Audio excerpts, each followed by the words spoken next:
Hey guys, thank you guys for waiting patient with me me and Apex. Uh God, we're on episode 7 right now. I'm really shocked myself. Thank you That's guys what's up. thank you guys for tuning in today and we kind of got a late start. Kind of called them a little late. I had to get oil and stuff off of me because of work and stuff like that. But thank you guys for tuning in to me and today I got a special treat for you guys. We got Mr. Steven Lopez, Papa Rash himself, and there he is on screen. Hey man, Yo, yo, yo. thanks for joining me today, man. No problem, man. Thanks for inviting me. Yeah, pretty much, we've been homies for quite a good while, and what better to start to have episode 7, but with I don't know if I should call you the Godfather or Papa of all Either rashes. either one works. Either one works, man. It really goes. It really depends on the community. What they want to call me. Okay, well, I'm just another typical Rash player. yeah, but you literally like started it though, like pretty much bringing Rash to the from the ground up and like showcasing that I'm talking about before Alex V started terrorizing people this year, but you were literally like loyal to this character since like the minute he came out. So, Yeah, I would say that to an extent. I mean, I definitely have to yeah, I would have to like give like more shout outs to like Mello and Menzo. mhm. Because like at that there was like obviously arguments at those times where people were like, "Oh, who's like the best Rash player?" Blah blah. I always said Mello only because I've played Mello in the past before, and he was one of those Rash players that knew how to play that character at a grounded level. And when I Mhm. say grounded level, I mean like not relying on this wicked tongue BS nonsense or anything like that. He was actually able to play neutral and footsies with Rash, as crazy as that sounds.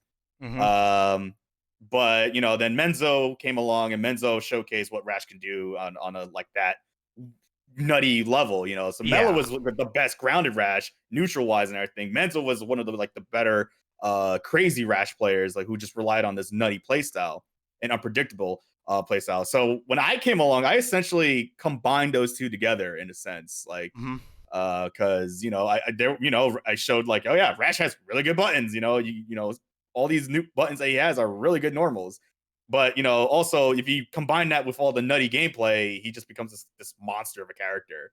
So that's really what I came into play when it came to that. But when I started, I wasn't always like that. Yeah. Yeah, Chrono in the chat is kind of like you shaved the beard. There is a story behind that, but we'll get to that a little bit later. I'm a little disappointed because I was digging a beard.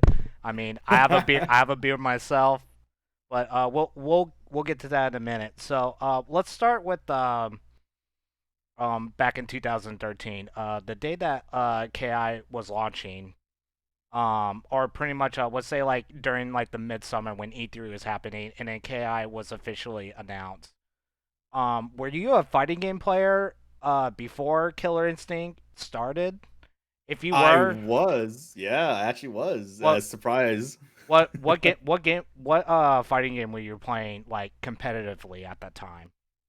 Well, I wasn't able to like travel, so competitive. I'm gonna use that as like a very loose term because I only went to like more locals. But at the time, I was competing at Tekken 6 Okay. and Super Smash Bros. Brawl at that time, and I was also playing Mortal Kombat 9. I was originally a Tekken and NRS player, Okay. but I was more into the NRS scene because that's how I met CD Junior and a lot of those players as well. I even met Gurr at that time too, when he was like a Jax player in MK9. So that's where I actually initially started. The only big tournaments I really went to were like the Salty Battle tournaments hosted by local battles at that time Mm-hmm. up in Jersey. Because I really couldn't go out anywhere. I was only a 16, 17-year old at this time Yeah. prior to KI ever coming out, and that was really what I was playing at that time. Okay, so 2013, it's fall now. The launch of the Xbox One and Killer Instinct launch with the Xbox. We all pretty much grab it, and like the first game that we, us fighting game players got was Killer Instinct. Mm, I know that we were limited. The day of launch, we were down to 6 characters because Spinal and Full Gore weren't finished yet.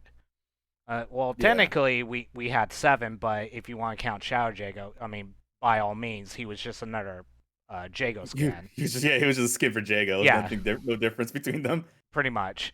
Um, you, I, I saw in a old video when when we were Oh um no! when we were Oh really no! still like like this like tournaments weren't really happening. Well, down in LA they were, because of Maximilian and stuff like that, and Super Arcade when it was a thing down there. Um, the I came across a video. It had you and a certain FGC star. I want to know if we should call him a star, because I mean, if we That's bring just this, being nice to him. If you call him a star, that's just being yeah, nice. but in all reality, is like if we bring up his name, everybody knows who he is. That's Of why course, this is true. that's why I call him a star. But I just call him a personality because that's literally all it is. He's just a yeah, personality. yeah, pretty much. But there was a video that literally launched on YouTube. It was you and Low Tier God going at it. Yep, Jago versus Orchid. That was a great time. I boot up KI. That was day one KI, and I actually had no idea that he was even recording a video, and I had no idea that was him because he had a completely different name Yeah. on as his gamer tag, Mhm. which I guess he did that so that no one knows it was him or anything, give him shit for it. Mhm. But yeah, I ran into his Orchid, and at that time when season one dropped, I went straight to Jago because I was excited. I was like, oh my god, new KI just came out, just got the system. I was streaming as well, and so I had no. It was actually kind of funny because like everyone was saying that I was like cracking up and everything with the mic. I had no idea my mic was even on because that was when it had like the built-in what was it, the little Oh, tracker thing, we had to whatever have that was. the Connect. Yeah, so I had that one. Mhm. So I had no idea that was automatically turned on. So so I'm like cracking up and just like kind of shit talking a little bit. And because I was just saying, I'm like, why is he full screen sliding over and over again? I'm gonna keep punishing it. Because that's literally what he did. And the video that you're talking about was a compilation made by some random person. And they made a counter in that video how many times he just YOLO full screen slides until punished. So this was yeah. So I run into this low tier god, beat him, no surprise there, and he's like going on about like oh, why is everyone playing Jago day one? This is all you're gonna fucking see. Everyone's playing Jago like it's Ryu, blah blah blah blah blah, and whatever. And it's just like, dude, it's day fucking one, man. It's Yeah, obviously everyone's gonna run to Jago. Like he literally came with the game. Like Jago was like the free character of that time. pretty So much. it's like obviously everyone's gonna play Jago. So why are you complaining about it running into Jagos online? So I caught wind of Twitter though, because I got tagged because people recognized my gamer tag because at that time it was just AphexArcade. Mhm. And people were like start swarming my Twitter, like, yo, dude, you're in a compilation, blah blah, against Low Tier God. And I knew who Low Tier God was. I was like, when the hell did I play him? And then I saw that and I heard everything that he was saying about me and everything that he was talking about. And I was just like, oh, all right, bet. Okay. He was like saying that, like, oh, that I'm brain dead, that blah, blah, I'm boring. And he called me the dreaded F word. I'm not going to say it, but Yeah, it's yeah, okay. he said that. And I was just like, wow, all right, bet. If he really thinks like this, all right. I called him out on Twitter. I tag him with that clip of everything he's saying because he threatened also saying that, like, watch what happens when I play you again. And or when I run into you, blah blah. So I'm like, all right, you talking all this big game shit, all right, let's play right now. And I told him, I'm like, I'll put money up just for you to play me. But also at the same time, I was like, but you can choose my character. If me playing Jago was such an issue, you can choose my character then. And then like he starts playing dumb with it, saying like, oh, I don't know what the fuck you're talking about, blah, blah. And the whole typical you're a drone, blah, blah, whatever. I was like, what the fuck?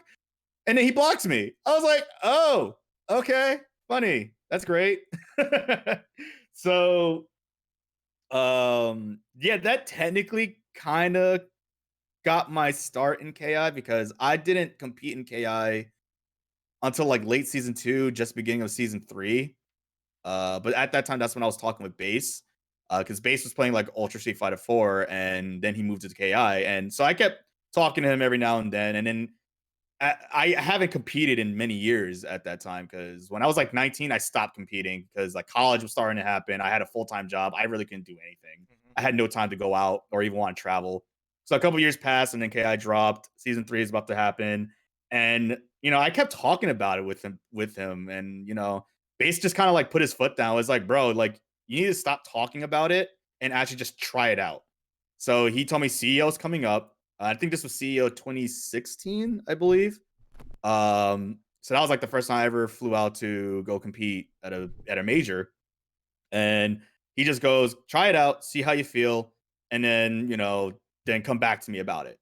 I got 17th for my first time out of like 100 something players. I was just one gun shy spot, one spot away from top 16.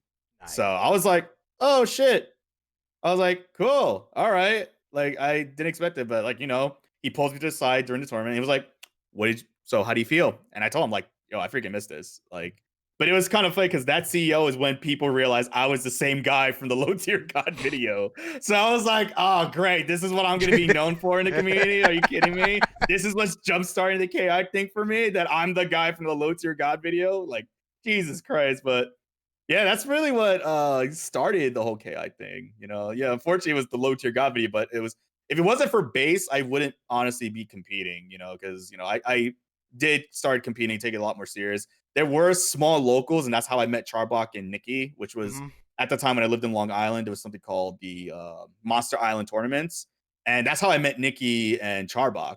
So, but didn't really like keep in touch with them until like CEO is when I saw them again. I was like, oh shit, like, hey, whatever. And then that's really what started everything and propelled to where I am at right now. Okay. So pretty much, CEO pretty much lit the fire for you, pretty much. Yeah, yeah. I mean, what was that your first major that you've ever been to? First major, yes. Yeah, that was actually one of the first majors I ever gone to. I mean, Jesus. I mean, almost getting top top 16. I call that like a almost like a big accomplishment because usually when people go there for the first time, usually they don't even make it out of pools. Yeah, Usually. oh god. Honestly, I don't know. It was kind of like I bring up like what happened in that match for top 16, and a lot of, and like I think like Nick, I think it was like Nikki, whatever, who told me when I told him the story. Because so I don't know if he's in the scene anymore, but his name was like Zero May Cry or some shit like that. That He was some Aria name's player. that name sounds really familiar. Yeah, he was like he was an OG player. I don't think he plays anymore, but I think his name was like Zero May Cry, but he was an Aria player at that time. Yeah. And I remember I'm playing. I'm up like I think like 2 games at this point.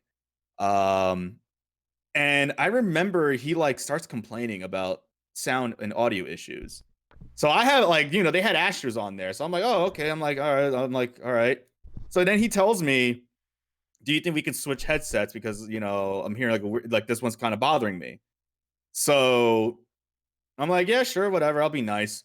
So I get the headset. I don't hear anything wrong until the match fucking starts, is when things go downhill. I was like, oh no, because out of nowhere, like I can't hear shit properly. Oh. Yeah, because like how you can hear everything. Yeah. Now imagine if you hear certain sounds very muffled or just not there at all, but a one sound will be way louder than the other. It's so hard to explain. So like when like certain hits happen, I don't hear the sounds of the hits connecting or any auto doubles. I just hear like these like a like basically that. Yeah, I pretty was like, much. what the fuck is that? But I can hear the announcer perfectly fine. I was like, this is fucked up. So I couldn't hear any of the hits or anything, and I'm trying to break certain things. Can't hear what strength they are or anything. I'm just like, cool. Right. Yeah. So this is what he was dealing with, and he reverse sweeps me, and he gets top 16. I was like, Ugh. yeah. I was like, okay, I shouldn't have done that. I should have just kept that sound. But it was my first time. I didn't want to cause issues or anything. It Yeah, was my first time. exactly. And you So and plus you don't want to be like that player, no. Or yeah. or we could have handled the situation a little better, like call like the staff over and whatnot. At least that's something like I would have done because Yeah. I kind of ran into that issue too at NCR when Street Fighter Five Mm. pools were happening. Um, there was no headsets, but the guy literally plugs in his headset, and now I can't hear shit. Oh, it's the worst feeling, dude. Cause I literally felt crippled. I was like, oh god. yeah, so I completely understand. But back then, I didn't care about Street Fighter Five. I was like, whatever, dude. Like, go ahead because you're gonna have to play PR Rognats. Go have fun with that. Oh, okay. Well, you didn't miss out on much then. No, but Ed wanted to play me though. He really wanted, Ah, okay. but then he saw what happened. He goes, "You could have gone to that station over there." I was like, "Oh fuck it, Ed. I don't care. It's Whatever." whatever. I'm just playing. Yeah, I'm just here just to chill, anyways. He goes, "Oh, okay." But Oh man. so uh, you didn't really play too much of season two, did you? Not a lot. That's when I was spinal. That's why a lot of some of the players who knew me at that time prior to like me ever coming to CEO, they knew I was an OG spinal player. That's who I picked up after he was released in season 1. Oh, okay. So okay, so so we're gonna skip season two. Now we're in season three. Rash got teased, and then his trailer came out. I think it was like 2 weeks or something like that. Yeah, and he was like a beta character. At that time, he was actually Hmm. released at CEO at that time. Yeah, Yeah. yeah, because we were still on season two, but we actually got to play him because he was out. Yeah. Yeah. So when you saw Rash, pretty much at the because I know that they had like a small E3 press conference Yeah. during the summer for Killer Instinct, and that's when Rare came out with the what was it, the Rare Pack or something like Yeah, that. yeah. It dropped that same as that day, and then on the bots it said Rash is playable on Killer Instinct. Yeah.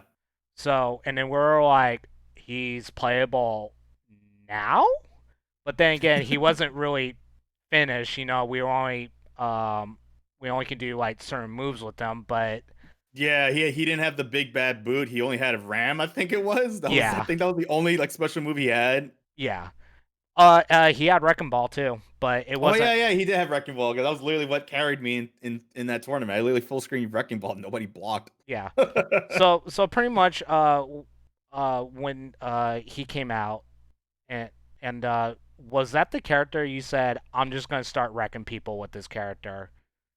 Pretty much when the full like release trailer dropped and they showcased like all the other moves he can do, like the big bad boot, the wicked tongue, because I don't think wicked tongue was available yet. No. It was not. Yeah, because he didn't have utilized that at all. So when I saw that, I was just like, damn, this character just plays like a Marvel character. He's just full of gimmicks, and that's what drew my attention. A lot of people always wonder like, why did I choose Rash? One, Rash is one of my favorite characters. I love Battletoads, like the arcade port, and like the NES, as brutal as it is, he was always my favorite character. Mhm. And so that's what drew me more to it. But like when I saw like this character is just full of gimmicks, that's the type of player that I am. I like to play characters that have just gimmicks. And if you look at my long list of characters that I've mained in other games, you'll literally see they all have gimmicks in some way. I played Cody, and Cody's little gimmick is like he can use knives and all this other stuff. So I was like, Mhm. "Oh, I like this character. I play Rashid in Street Fighter Five, and he's just a gimmicky character. So I don't know, like Faust in Guilty Gear. Like Faust is literally just like one big gimmick. So Pretty like I don't know much. what it is. I don't know what it is about gimmicky characters that I just get drawn into. I was like, oh shit. So yeah, Rash definitely was the character that I was like, I want to put work into him and just see how far it'll go. Yeah, so so he comes out and then you decide to put work with them. And then at that time, when season 3 officially launched, we got pretty much at launch we got Kim Woo, Tusk, and Arbiter, and then everybody else was gonna be released pretty much later. Yeah. And then at the time we didn't have a tier list. We didn't have one available. Like we pretty much had to figure out all the season 3 casts pretty much on our own. But Keys did make a tweet when season 3 officially launched. He pretty much Mhm. said, "Have fun fighting against Rash, especially if you're if you like to draw projectiles." Yeah. That kind of lit my eye. I was just going, is this gonna be bad? Yeah, because he was the character, like, not a lot of people knew. Like, okay, yeah, they saw that he ate Yeah, fireballs, but nobody anticipated, like, oh, it gives him meter now. I literally just gave him 2 full bars of meter. It was like one of those things, like, he unexpectedly became one of the best characters in the game. And I didn't even know at that time. Nobody knew, like, yeah, what the hell were the top, who were the top 5 characters. I mean, people were going off like Fulgor, because at that time, Fulgor was fuck Fulgor. Like, yeah. Pretty much. Thunder is still crazy, and people were like, putting Jago up there because Jago does, again, like, prior to all the nerfs that started happening to his fireball game, Hmm. like, how much health he was recovering. He was still just like, oh my god, this guy, like Thompson, all of them were like finding new stuff with Jago, and he was still strong as ever. And then Rash came along. It's like, oh, this is a big problem. Yeah, pretty much. And you, Menzo and Mello, you guys literally like showcased that back in 2016. Like I Yeah. actually got the privilege to play Menzo at SoCal Regionals back in 2016, and he was Mm. actually the one that knocked me out of the tournament. And I actually beat his Rash because, like, I just saw him jumping and started doing this and this and that. I'm like, you know what? Let me see if I could just DP this. Okay, it works. Okay, you're doing this. Shadow counter.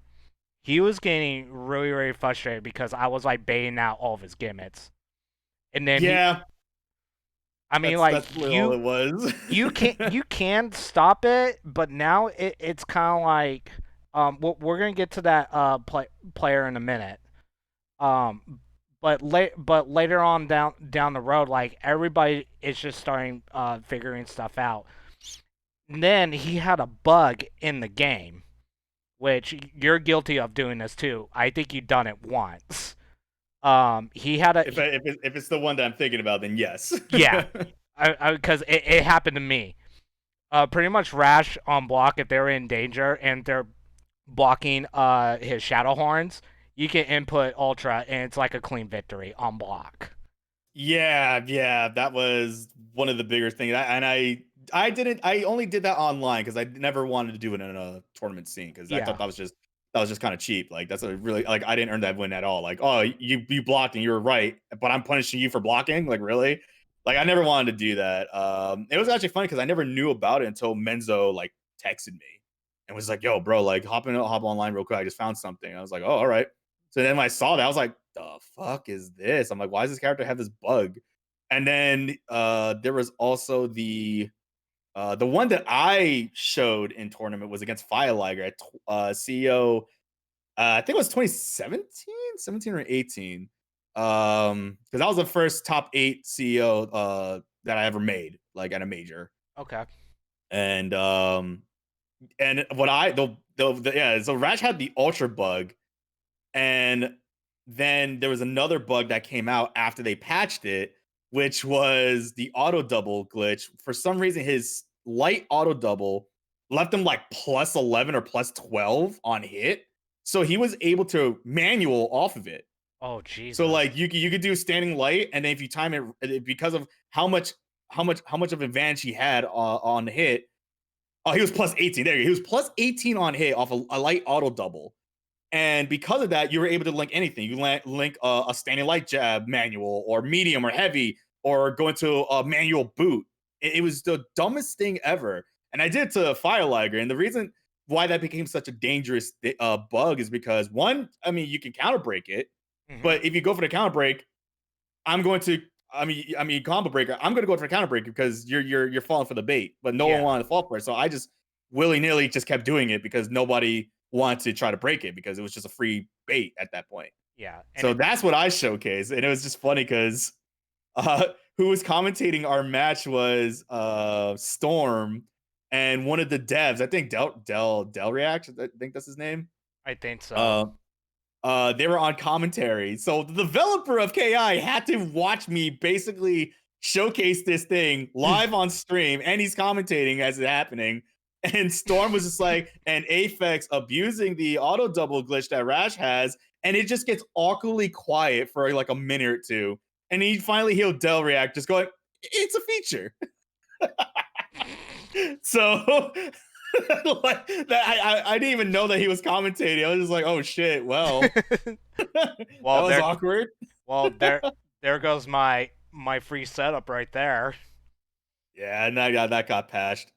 Yeah, but even though with the all the buds and stuff of him, that they took care of and stuff like that, like Rash is still like one of those characters that like, you know, I mean, it's cool to watch it, but being on the receiving end, it's not fun. It ain't fun at all. It's It's not. not fun at all. It's really not fun. In fact, I'm gonna speak of like the one more the bug, the ultra bug. I found out because our good old buddy I hope you remember him, Deku. He was a Thunder player Deku. from Malaysia or Singapore, I think.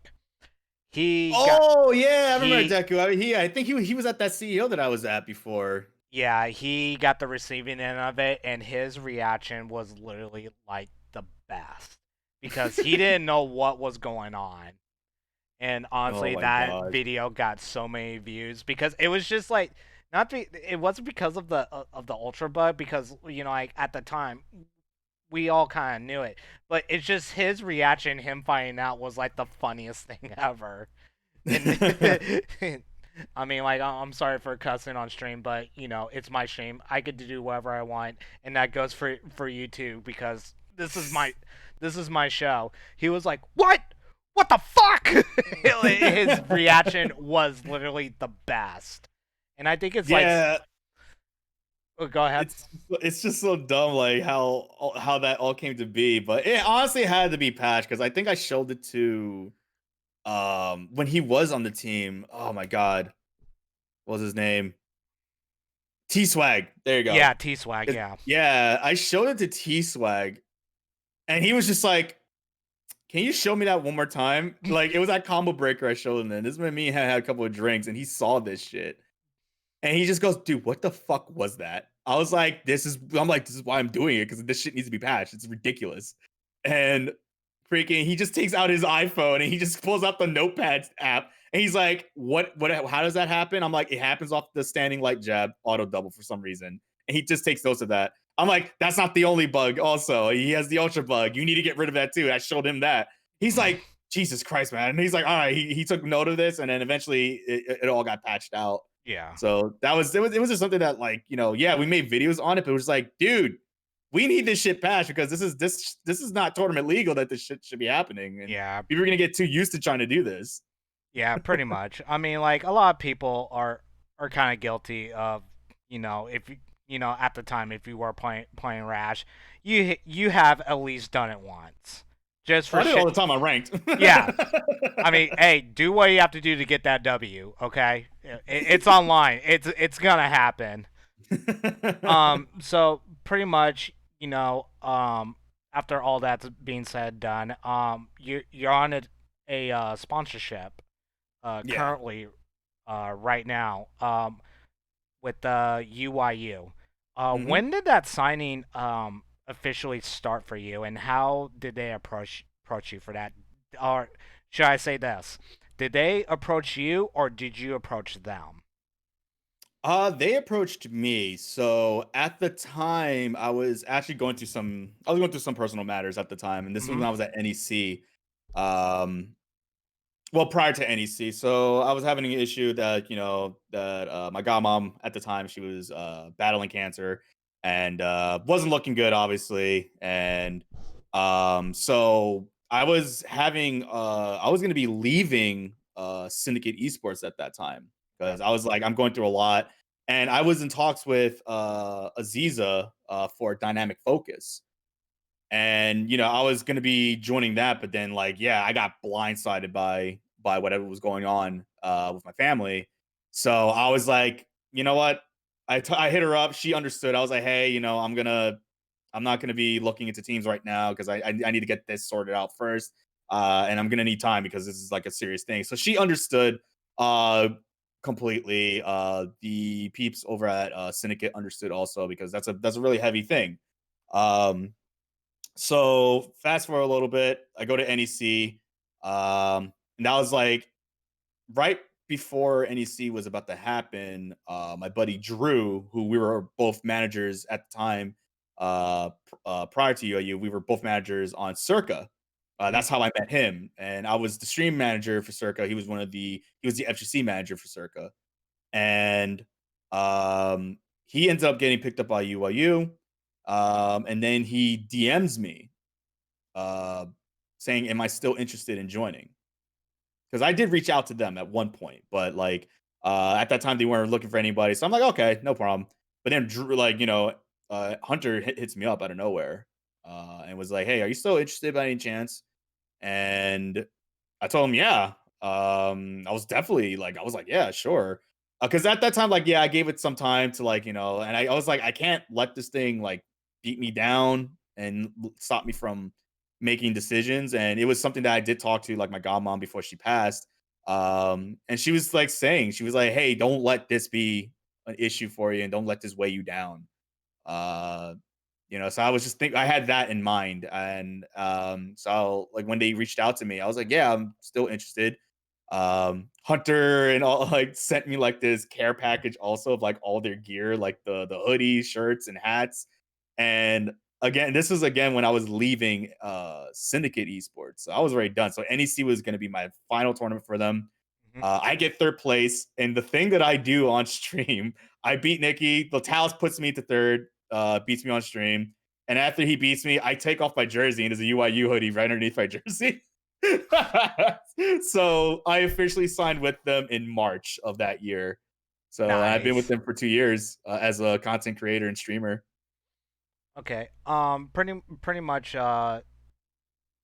You sign a contract, and then also you also renew because your contract was up. Has any other esports teams try to pick you up? Because like it's not just Killer Instinct that you just play. Like you actually play other games as well, and you have a really good audience on your stream too. Like Yeah. you're playing like Dead by Daylight, which I enjoy watching. By the way, um, has there been any other companies try to pick you up when your contract, or will you try to look for somewhere else, or you were just like what, I'm gonna stay with this team. I did get like offers. I never looked at into any other team because I'm actually thoroughly happy with UIU. Like they've been giving me like their blessings. They've been giving me so much support. They've helped me a lot, and they literally make me feel like this is a team. Like it's not one of those like because I've had bad experiences with esports team before, but like now that with UIU, like I don't like they really show me like holy shit, this is a team slash family. Like this is what Yeah. really means to be on a team. So I never looked into any other teams. I've had like small time, like up and coming teams. And when I say up and coming, like they literally just started and they don't like have anything. But it's the typical like, oh well, we'll pump you out like with free graphics and that's about it. It's like, no thanks. Yeah, that Like you're not gonna offer me anything, so yeah, no. yeah, usually that's a red flag for, for those that are like trying to get themselves out there. If a company comes out to you, they're like, "Oh, we only can get you this and that." That's usually a red flag for people. It's a huge red flag. that was one of the issues that I had with the first esports team that was on. Which it was funny because I got picked up by what were they called? Oh, it was Onslaught Esports. Oh boy. Oh man, back when I was OS Aphex. Jesus Christ, man. So that was the team, like, yeah, they were like lodging me and all that stuff before, but then it just took for a turn out of nowhere where something went down and I get a text like a week later after it went down, and they were like, "Hey, we can't like fund you anymore or anything, but you can still play for us." And I'm just like, "No, fuck that." I was like, "No, I'm not gonna do this. What the hell is this?" So yeah, and that's the thing. Like a lot of like players now, where they'll just flat out just like they get immediately drawn in the bait, which is we'll give you a jersey that has your name on it. And That's it's just the like ultimate bait right there. it is the ultimate bait because it gives them that false like feeling of like, yeah, I'm on a team, you know. Like, yeah, the player's excited, but they don't know that they're not getting shit for it. Like, you know, I've heard so many horror stories about like a lot of players that just get drawn in by that. But they're like, and I asked, I'm like, are they paying for this? Are they paying for this? Are they paying for that? Like, no. I'm like, then what the fuck is the point of being on the team? Like, that's ridiculous. Like, you know, and nonetheless, they get like they sign these contracts. It's like, I'm like, hey, do they take a cut out of anything you make, like in terms of like tournament wise? Like, if you got like a first place, they're like, yeah, they take a little bit. I'm like, that's a little suspicious, but I'll be like, how much did they take out? Yo, one person I knew was getting 15% off on their earnings. I was like, no, get out of that now. Like, Wow. no, it's crazy. So, but going back to like UIU, like it's definitely not like that at all. And I've never had a reason to be like, oh, I'm gonna look into another team. You know, like they've literally have the best staff that I've ever worked with, and they literally look out for me. You know, it's unfortunate with the whole pandemic that happened that Yeah. a lot of the ideas that we had in mind for events and everything couldn't happen because we can't go travel anywhere, unfortunately, and there's no events happening. So yeah, that they gave me all the reasons to stay, you know, and I don't see myself leaving like in a long time, honestly. Yeah, because you've been with them for I want to say about 2 to 3 years now. This past March made 2 years. Okay, cool. So you renewed the contract and still working with them, and obviously you'll stream Killer Instinct from time to time, but Hmm. you also stream other games as well. Yes. Can you give me a like maybe just like maybe like a handful of what you do on your stream if people don't know? Yeah, so prior to like the whole FGC stuff, I've been a YouTuber for like a decade, a little over a decade at this point.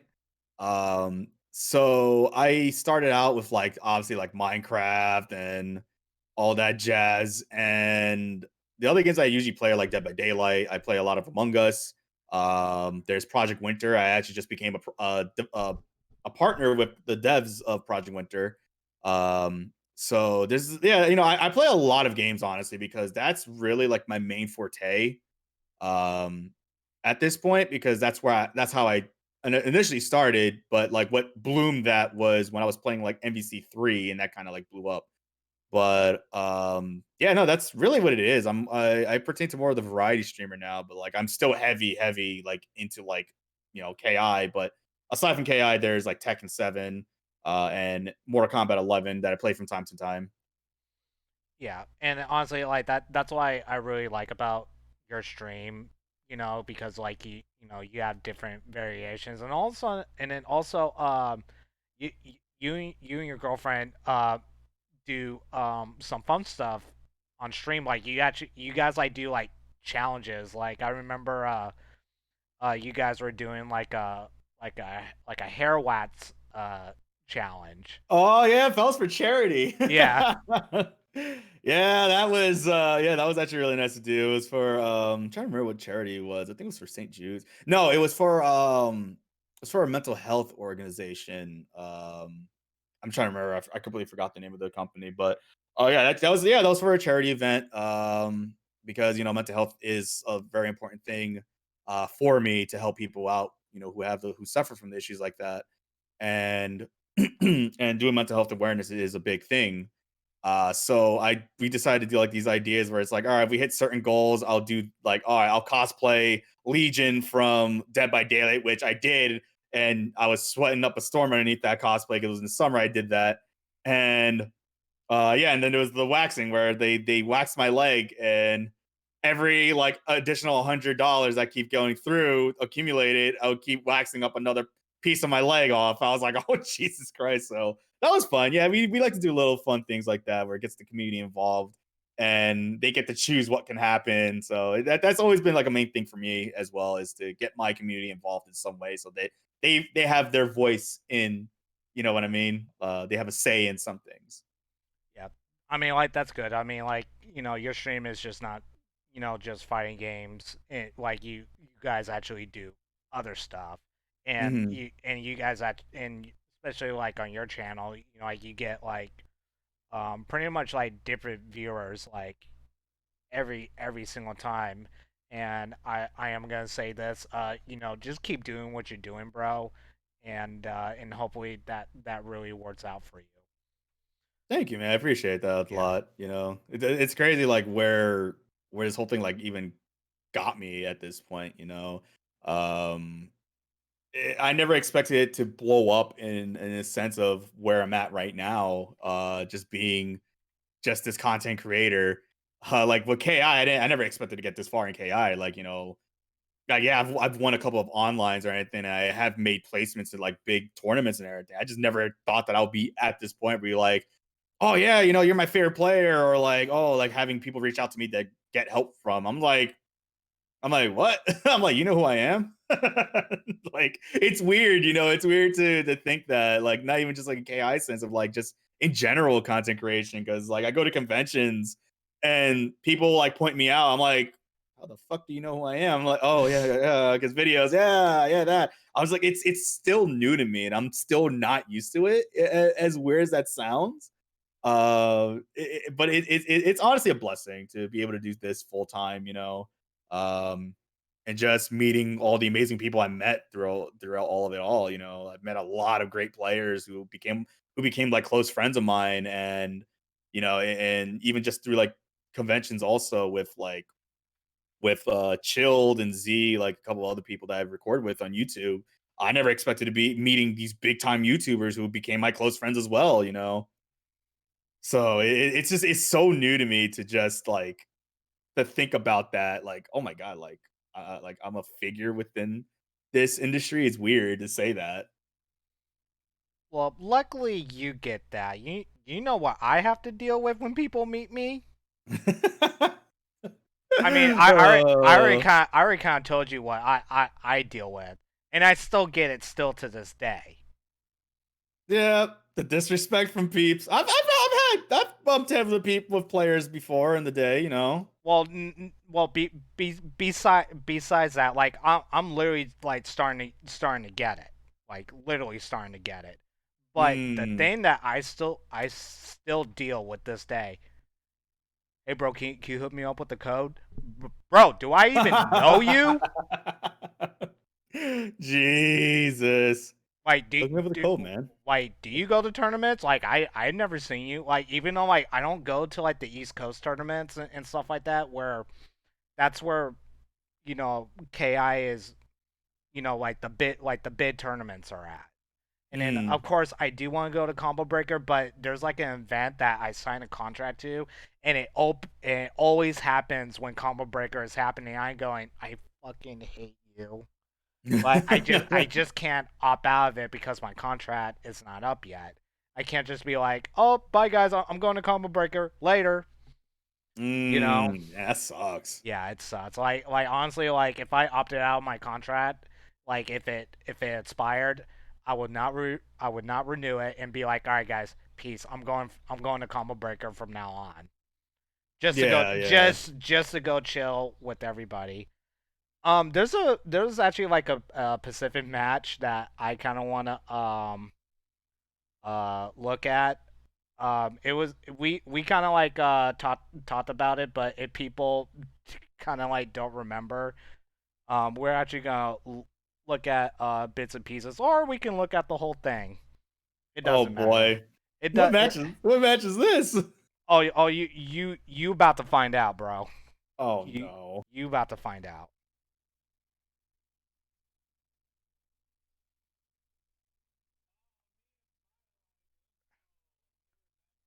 Uh, Let me get this. I don't know why. Oh yeah, I'm an idiot.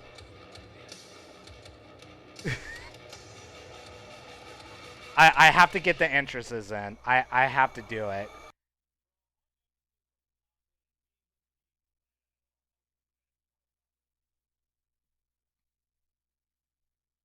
Yeah, dude.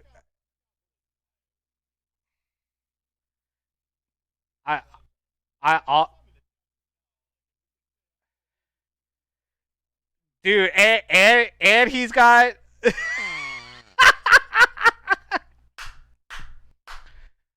I love this so much, man. File Lagger, man, dude, come on the show one day, please. And I don't know what happened to the sound.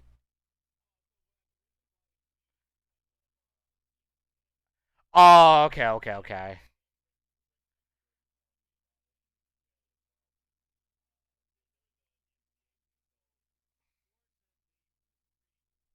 Yeah, it's okay. We can just picture it in our brains. We get. Well, I already know what theme song he had. Like, dude, this Fire Lagger, please come on the show one day.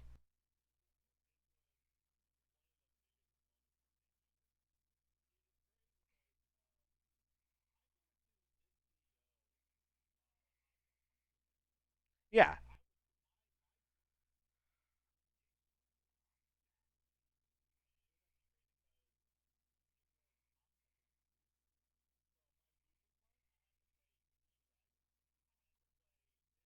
Oh Jesus.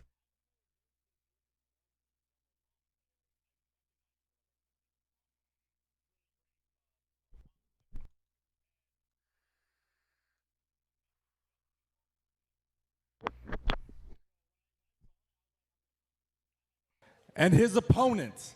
Let's welcome to the ring, All right. Syndicate's Aphex! All right, we're about to get to your entrance. So, so when, so, I, when you, oh my God, the hat.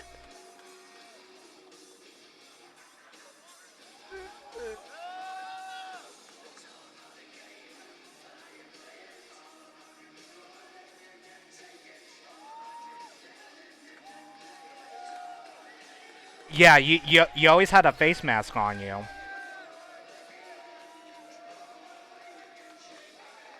Yeah.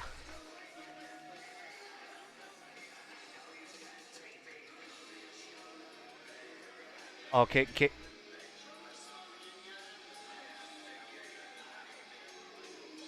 Mhm.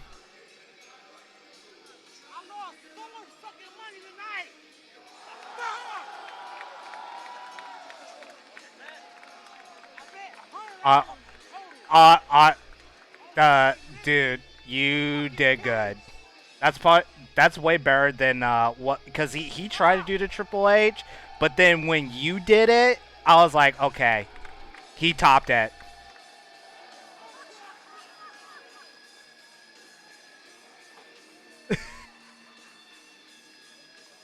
Oh, yeah.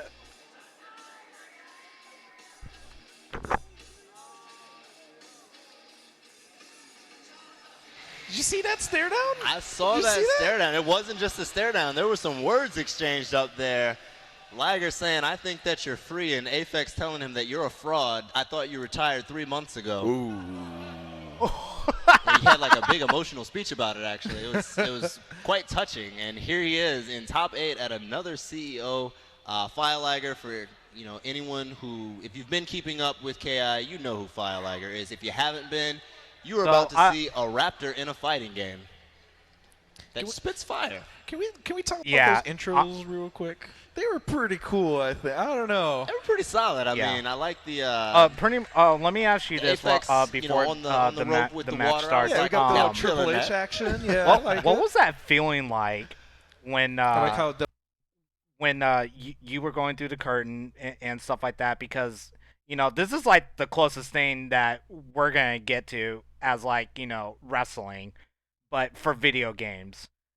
Like, what did that feel like for you? Because like I'm probably never gonna get that opportunity.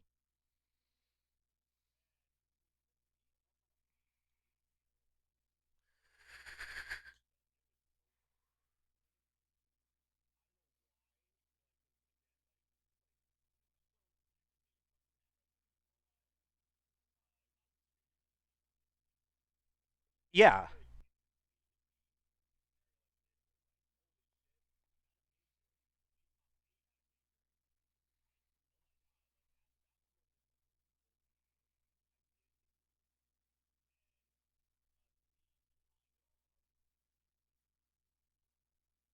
Uh,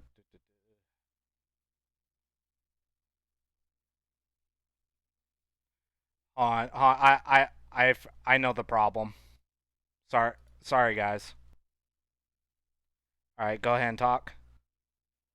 All right, there we go. Sorry, so sorry. So pretty much, I asked him, what was the feeling like? I'm actually gonna pause that match really quick. So, go ahead and continue.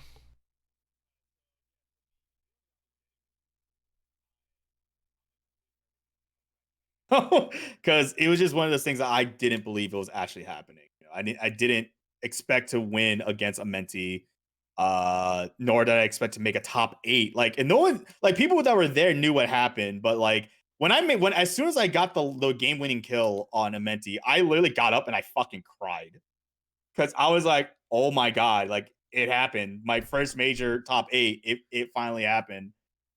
I was like, oh my god, like it was those that this was like an event that I wanted to make a top 8 for. Like I made top 8 at SCR, but it didn't feel the same. Like, yeah, I was playing on main stage, but it didn't feel the same as like CEO because I was like, this is a bigger one. I want that spot. So to be backstage, like, and just like anticipating, like, all right, the song's starting. I was just so nervous because I'm like, oh my god, I'm literally playing in front of a crowd, like a lot more people. Like, holy shit, in a Yeah. ring, nonetheless. Yeah, exactly. And plus, like CEO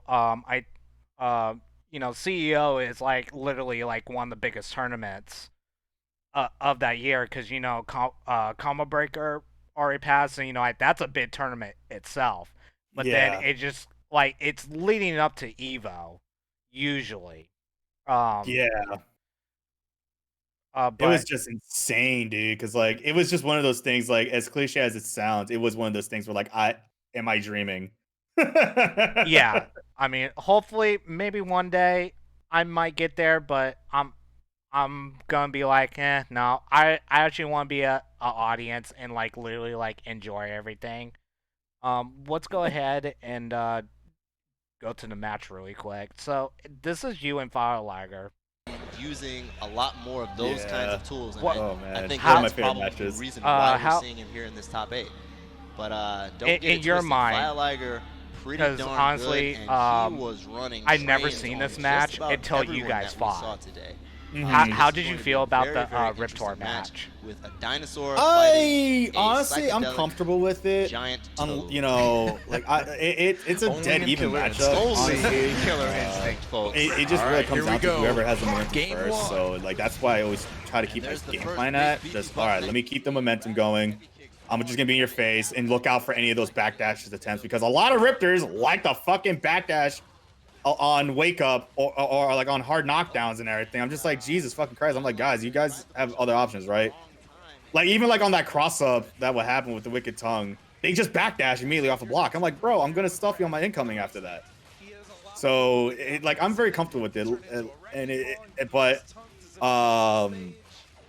But in this matchup, it's like, all right, this is Fire Liger that I'm going against. One of the best the Riptor players out there still. Yeah. Even if he was retired, I didn't give a fuck. I still say he's the best Riptor. You know, he's my favorite Riptor player because he plays his character very exceptionally well. Yeah, he You know, does. there are, and like, you know, like not to like, you know, the discredit certain players, but it's just like there's certain ones that play right now that I feel like they just get lucky because fucking they play so fucking random.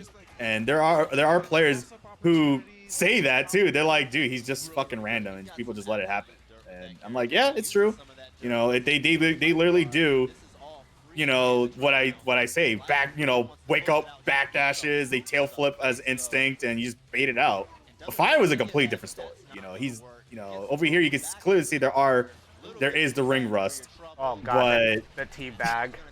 I had to do it, you know.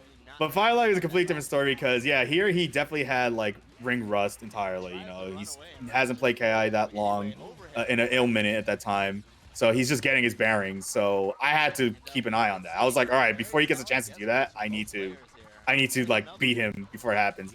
But obviously, game 3 was when he just completely figured me out. And I was going for bad plays like that. I was going for breakers all the time. I'm like, all right, he's not going for counter breaker. I'm gonna break, and then he started using that against me. I was like, oh shit, well this happened. Oh, Jesus. So I honestly lost like my bearings after a while in this match. But this matchup, it's a fun matchup, honestly. It just, again, it just comes down to just who gets the momentum first. God, this is such a great one. I really want to get that 3-0 also, man. I was so hoping to get that 3-0. That's why I was kind of starting to get nervous on. I was like, all right, it's 2-0. I just need one more. And that's where I lost my focus. I was like, oh, shit. I don't know what it is about that, like, where I just lost it all. Because that's where I got nervous. I was like, oh, damn, I'm up 2 games. I mean, this looks pretty even between the two of you. Oh yeah. This is a dead even matchup, you know. That's why I can never discredit Fire Liger at all. Yeah. He's a smart player. He's a really good player with Riptor. Yeah, exactly. And I'm gonna keep saying it. He's still one of the best Riptors. Not one of the. He's the best Riptor. You know, because I'm just gonna say there's no Riptor player that plays like Fire Liger. You know, like there was the auto double glitch right there. Yeah, there was I know. Auto double into the standing medium. So dumb. It's a feature. God damn. Oh my lord. Rash doing Rash things. Yeah, this is just Rash things in general. Oh man, my wrecking ball to bike combo shit. Oh my god. That was like I was doing that a lot at that time. God, that's like the dirtiest shit ever. Yeah, it is very hella dirty. I completely forgot about doing it all that time. Oh, I dropped the combo. Yeah, that was another thing that was very evident. I was dropping a lot of combos because my nerves were still like getting the best of me. And unnecessary attempts at combo breaks there. Get locked down a heavy. I didn't need to do that. Oh, almost had it, but it didn't matter. Yeah. So after you talked all that shit, you're like 3-0. This is where it goes downhill. Even though I was being confident there, deep down I was like, oh my god, I'm about to win, and then my nerves just got the best of me, bro. I was like, this is deserved. That's why I can't even be mad about that, you know. I can't even be mad about being reverse sweep because, again, it's against a top-notch player, so I can't be mad about it. Yeah. And he's a good buddy of mine too. Like, yeah, Fire Liger's a friendly guy. We all love him. Man, I could play so different. I'm looking at this match. I'm like, dude, I don't even do most of this shit anymore. I'm like, Jesus. Yeah, shadow tail flip. Ugh. Yeah, see, I was going for like first frame lockouts for no reason. Jesus Christ, what am I doing? I was trying to break every fucking instance on this. Oh my god, what is wrong with me? I'm bad. I had the life lead right here too. I was like, come on, bro. I don't know how I let that. This is where it got bad for me because I was like, oh my god, I got the life lead in. Unfortunately, my nerves again. Dude, I was so mad on that confirm when the fireball hit me on the confirm, bro. I was so mad. That's what threw me off, especially too. I was like, yeah, I got the 7 hit, I got the recap confirm, and then fireball hit me. I was like, you bitch. Oh, nice medium manual off of that.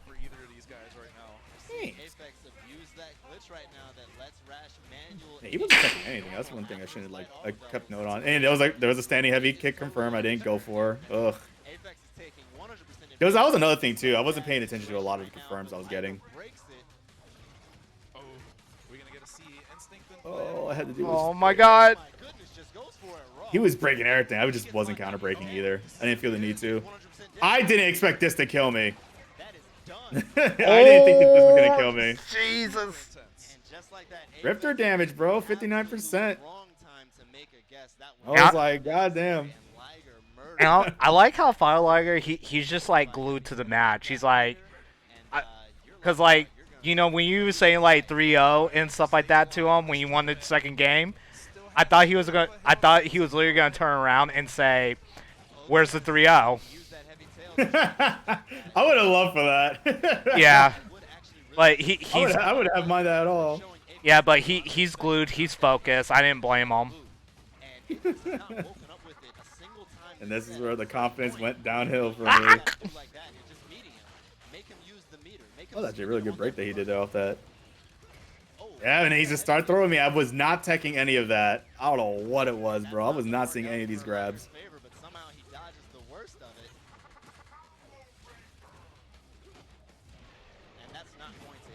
Oh, man, I didn't even go for any counter breaks either. What is wrong with me?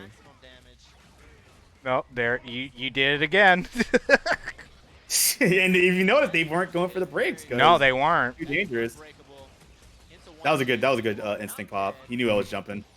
Unbreakable flame carpets. Gotta love him. Oh. Ridiculous. The double KO was actually dope, though. I didn't expect that. Me and him popped off camera. That was the funnier part about that. Oh, yep. Armor saved him through the shadow boot. You can completely see the shift in momentum, though. This is exactly what I was talking about. That was a good block on that cross up, though. The flip out. Ugh.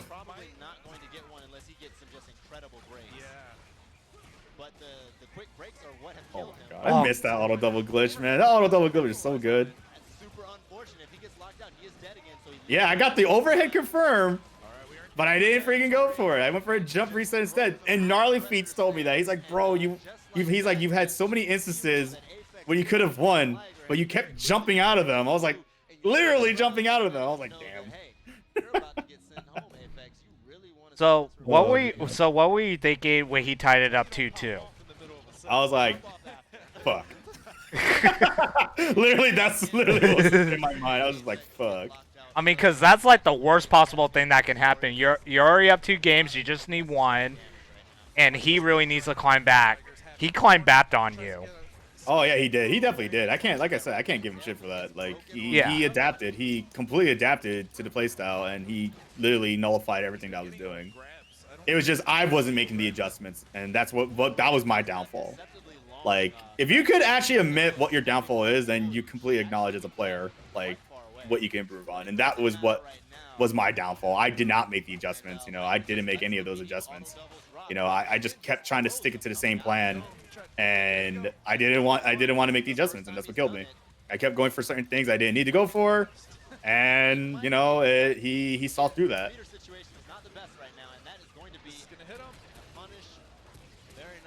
Oof. Good instinct pop. Ooh.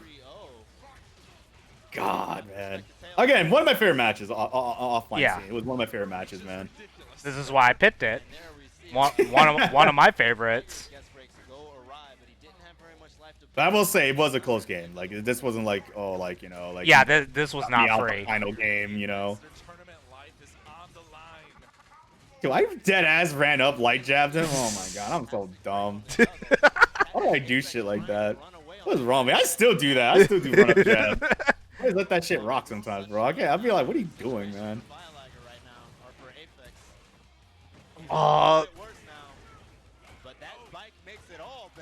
Oh yeah, the freaking carpet hit me the last hit like Mm-hmm. that. I was so mad. And just like that, we have It was But such a got little scramble. bit of meter left for that bite, and that is going to be a recapture.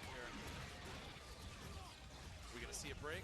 No break. He timed that so beautifully, bro. But if he doesn't, oh, he tried. Like, oh oh, my god. Goodness, you hate to see that kind of thing happen. I don't know why I didn't go for a freaking standing heavy confirm opener instead.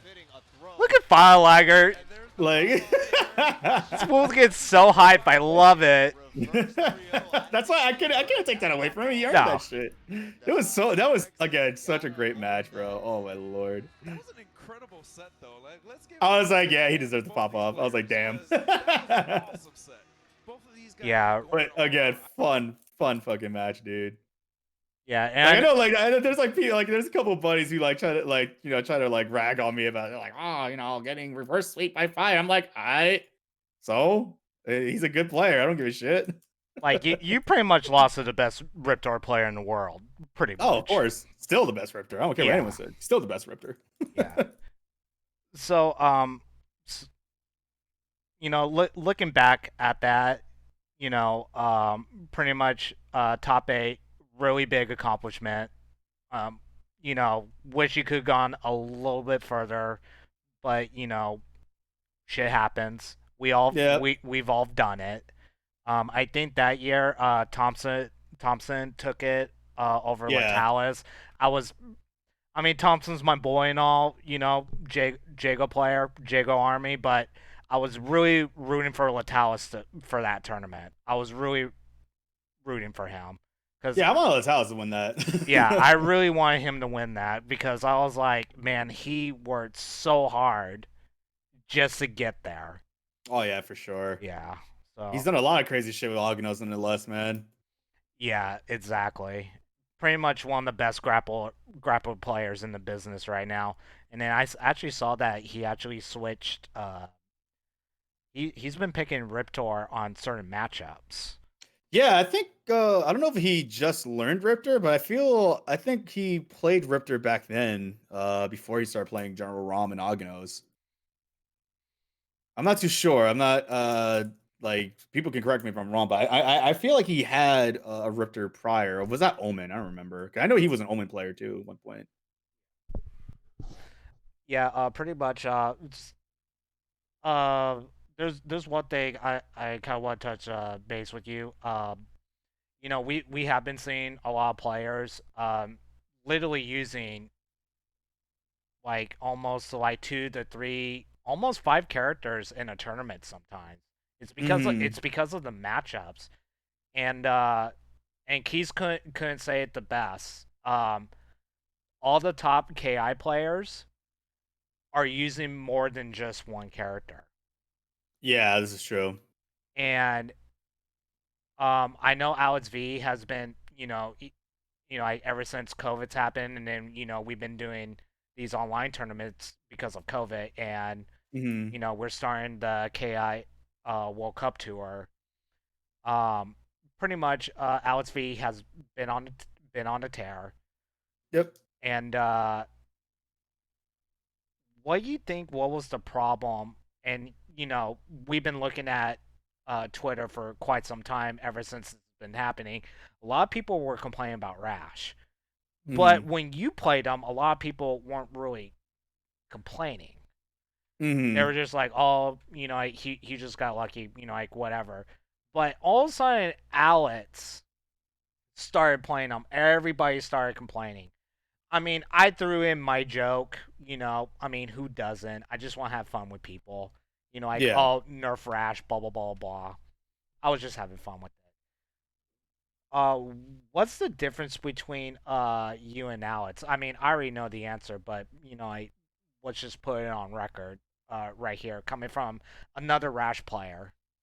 The like in terms of like play style and everything, like me and Alex definitely do have a lot of similar gameplay, but there are a lot of key differences. Whereas Alex is, I like he's very random. Like I've had so many mirror matches with this man, and like all of our first to 10 matches that we like to play for fun, or like even like on ranked, it always goes down to final game. Like he'll beat me 10-9, or I beat him 10-9. We run into rank, he beats me 3-2, I beat him 3-2. It never like it's he's very random. I'm gonna say that, but there obviously are things that if you're a smart player, you can point out the flaws. And that's where, like, when I coach him, sometimes I'll tell him, like, hey, you need to stop doing this, stop doing that, because you're getting caught for this, and he'll listen. But in terms of like our play styles, he's a lot more random than I am. Whereas like when I was like, like this up and coming player before, I never won a lot of like tournaments that he's won.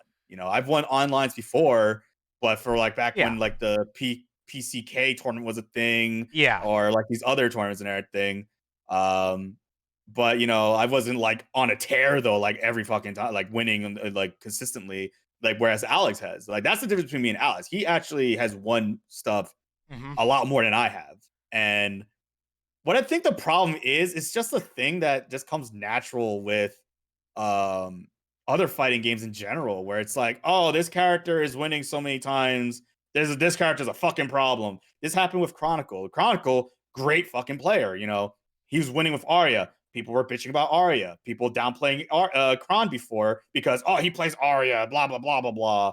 And it's just like, do you guys have anything better to do? Just lab. That's all you got to do. Yeah. Like, I was doing shit with Rash that like Alex is doing now, or like, he has his own spin on it. No one bitched about it, but now that they're seeing the character win so much, now, oh, well, this character could do this. It's so dumb. It's like, bro, I've been doing this shit like before. Like, Yeah. like he's and that was the thing. Like, he showed a lot of like a very is it, can I say obnoxious? Yeah, it's obnoxious, I guess you can say. There's a lot of obnoxious shit that Rash can do. Mm-hmm. And that's what it is. He started showcasing a lot of the obnoxious stuff that Rash can do and get away with. Yeah. And I think that's where the problem started happening, that a lot of these players out of the freaking woodwork just started showing up out of nowhere. Yeah. Started talking about. And that was the thing, like, Latalis actually just said the best. Like, that's actually he just said obnoxious too. Okay. Yeah. But he also made another point right there that a lot of players never really dealt with, though. Yeah. And that was the thing. And now that it's kind of hard to replicate those situations or scenarios because, again, Alex is just like, it's very random. It's not always a consistent thing that he'll be doing, though. Like, you're expecting him to do something at this instance, be like, all right, he's gonna go for this, and he just completely does something else. And it's just like, oh shit. And the thing that you end up looking out for, he finally does it later down the road in the match. It's like, oh great, so when am I supposed to look for now? So that's the thing. Like with me, when I was, I still play, but the thing is, like, a lot of the pro players that I play now, they know what to calculate. Like I play against Latalis every now and then. We go back and forth. But Latalis knows what to look out for. That is very keen. That I'm very keen on, and that I try not to keep doing over and over again. And that's the thing. Like when I play base knows I hate playing the Cinder matchup. So that's why every time I play base, he goes Cinder, because he knows that's a frustrating matchup for me. Even though it's a slightly winning matchup for me, in terms of the character, because me and him talked and we both believe that Rash wins in a slight favor against Cinder. I just hate playing against Cinder. I think he's just annoying to deal with. When I get burnt out, I have to be a sitting duck now, and I hate being a sitting duck. So that's the thing.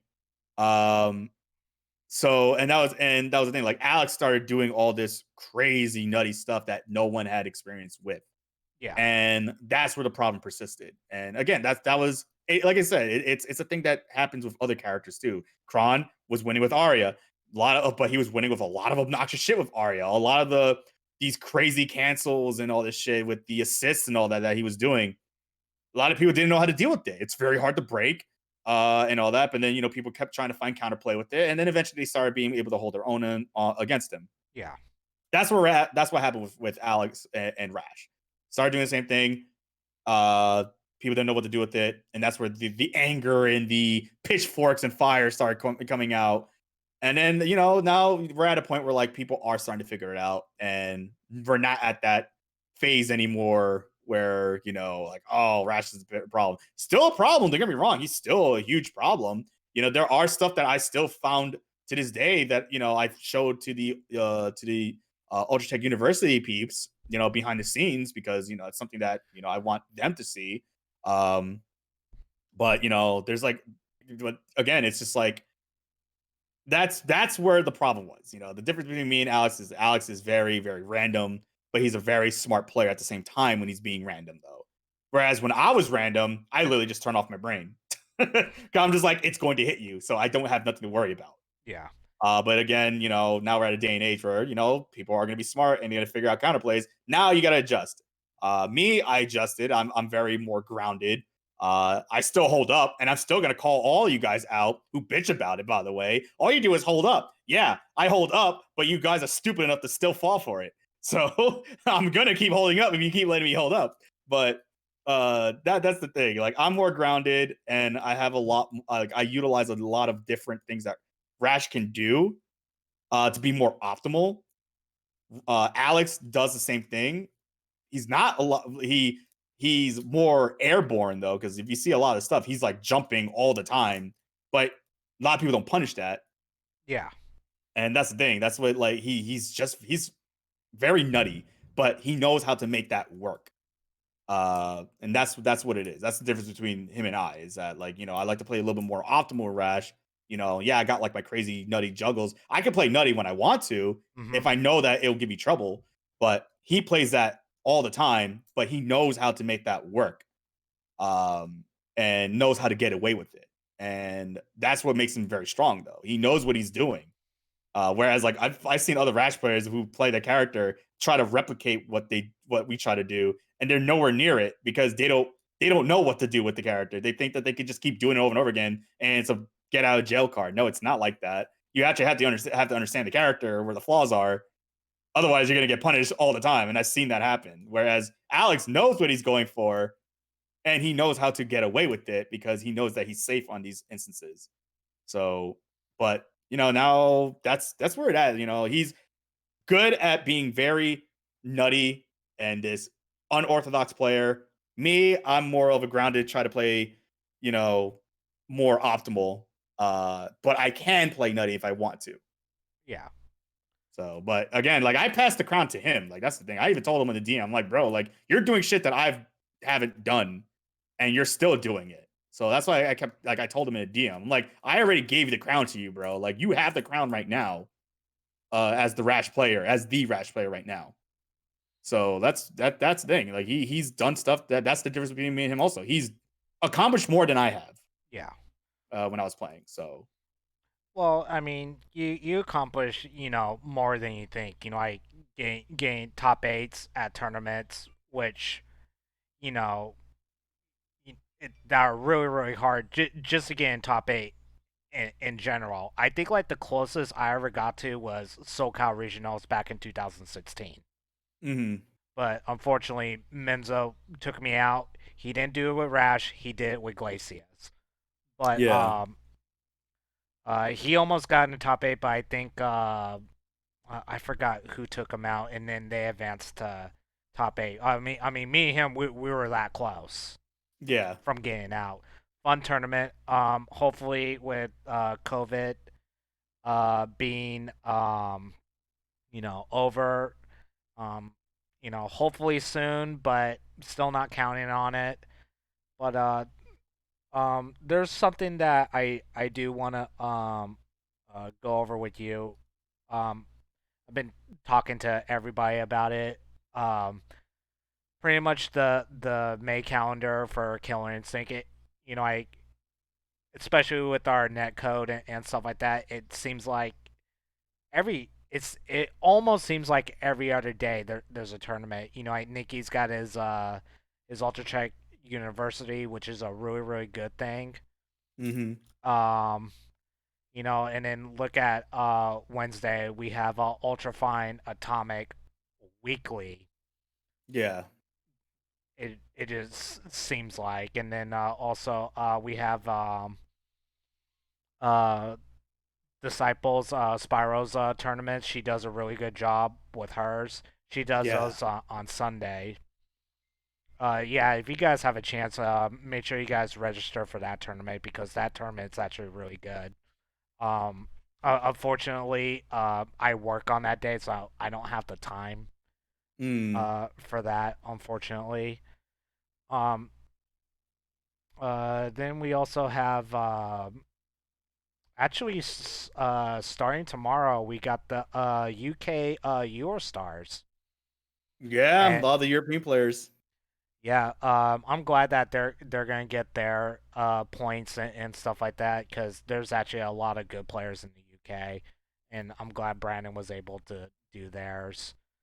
Also, Digital Havoc happens every other Friday. Mhm. Also, Surf and Turf. I think that's a region lock. Yeah, region locked as well. I think that's for the Australian players and the Japanese players, so that way Yeah. they can get their points.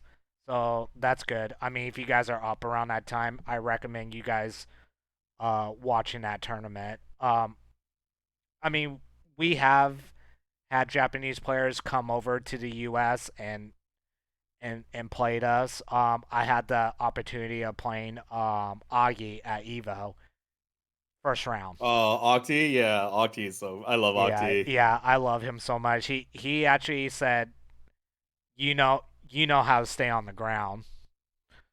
And I was like, "Oh, thank you," because like he did not see me jump one time. Because I'm like, "You're arbiter. I'm not gonna jump at you. Are you crazy?" Um, yeah. Unfortunately, he sent me the losers, but I managed to get one game.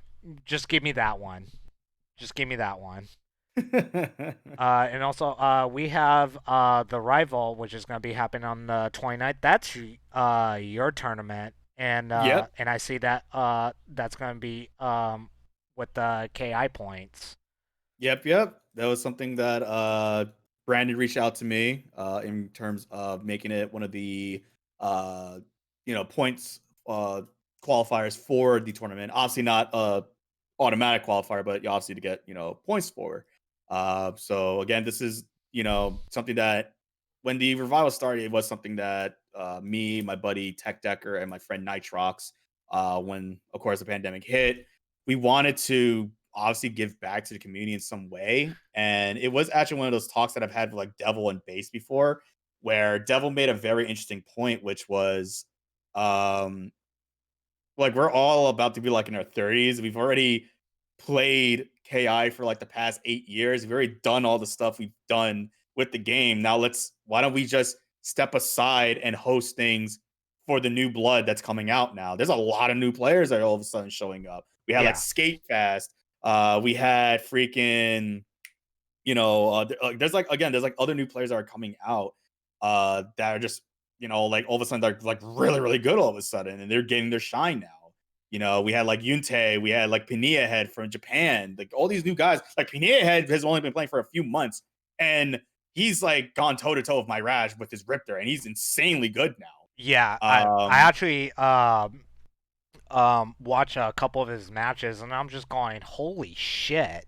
Yeah, like he played Jeremy Kadox on stream on the last tournament. And he got a game off of Jeremy. Like he was holding his own against Jeremy. I'm like, this dude literally started playing like not even half a year ago, and he's already going to a Jeremy Kadox. Are you kidding me? Like, holy shit! Like, and that was the thing. Like, this is what we want to see. We want to see the new blood, and we want to see the new players start having their shine. And it's good to see that like some of these guys are beating these pro level players. Oh, I've lost to some of these guys already. I'm just like, I can't be mad. I like to see that. I want to be able to lose to some of the new blood. Like, let them get their shine on. Yeah, So yeah, so it was also something that like, I want to give back to like we want to give back to the community as much as we can in terms of the KL, like give more events, and especially for the World Cup. All right, that's a big deal. Freaking let's help all these players out to get to that spot in the top. I think it was like what, top 16, whatever, for the World Cup. So it's something that, it's nice to see the World Cup coming back and hosting these monthlies again. To get, because it's like, it's like I love KI, you yeah, know, and that's never going to change. I'll still be competing and everything, but I also love the fact that I can host with my team such an event like that every month, so that it gives all these players a chance to play and, play for money at the same time too, and not only for money now, for points, for even a bigger pot. So Yeah, that's good that Brandon is giving you guys that opportunity, and also like just to help out, and that's why I like to see I like to see new blood. Um that's another topic that I want to talk to you about, but on further note, let's take a small break because I have to go to the bathroom Yeah, really quick. go for it. All right, be right back, you guys.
Ugh. Okay.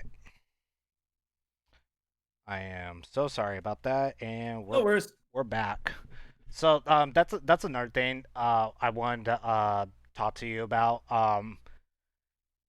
You know, we like to see new players come in, but another thing that I have also been seeing is um people from other fighting games are starting to come to our game, and they're gaining good like in a really short a period of time because Nikki is training like a lot of these new players, and they're literally picking it up within the snap of a finger.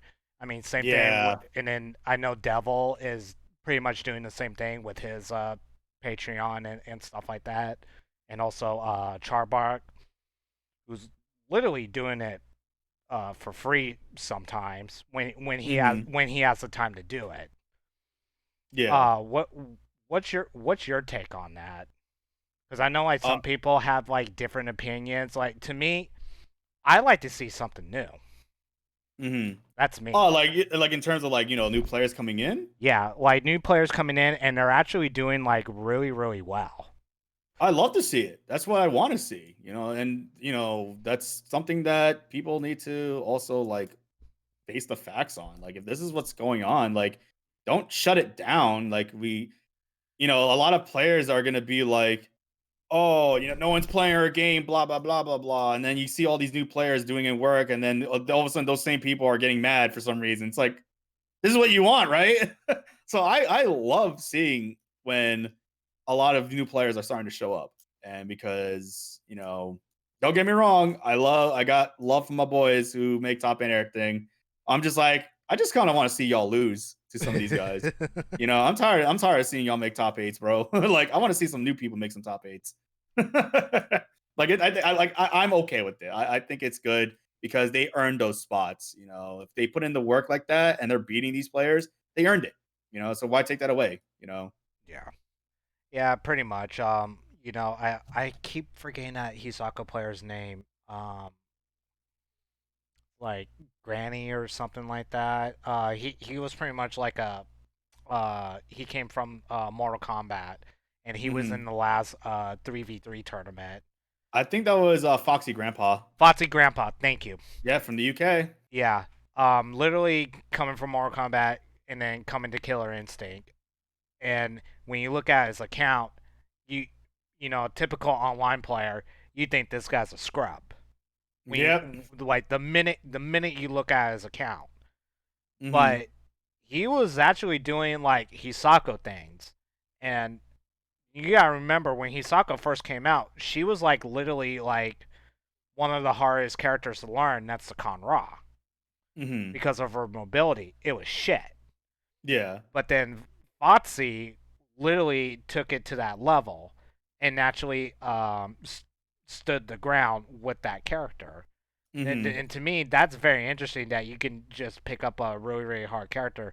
But one thing I have been noticing, when new players have been coming in, they're literally going towards her. Like Yeah, I literally noticed that too, actually. they literally like aim towards her.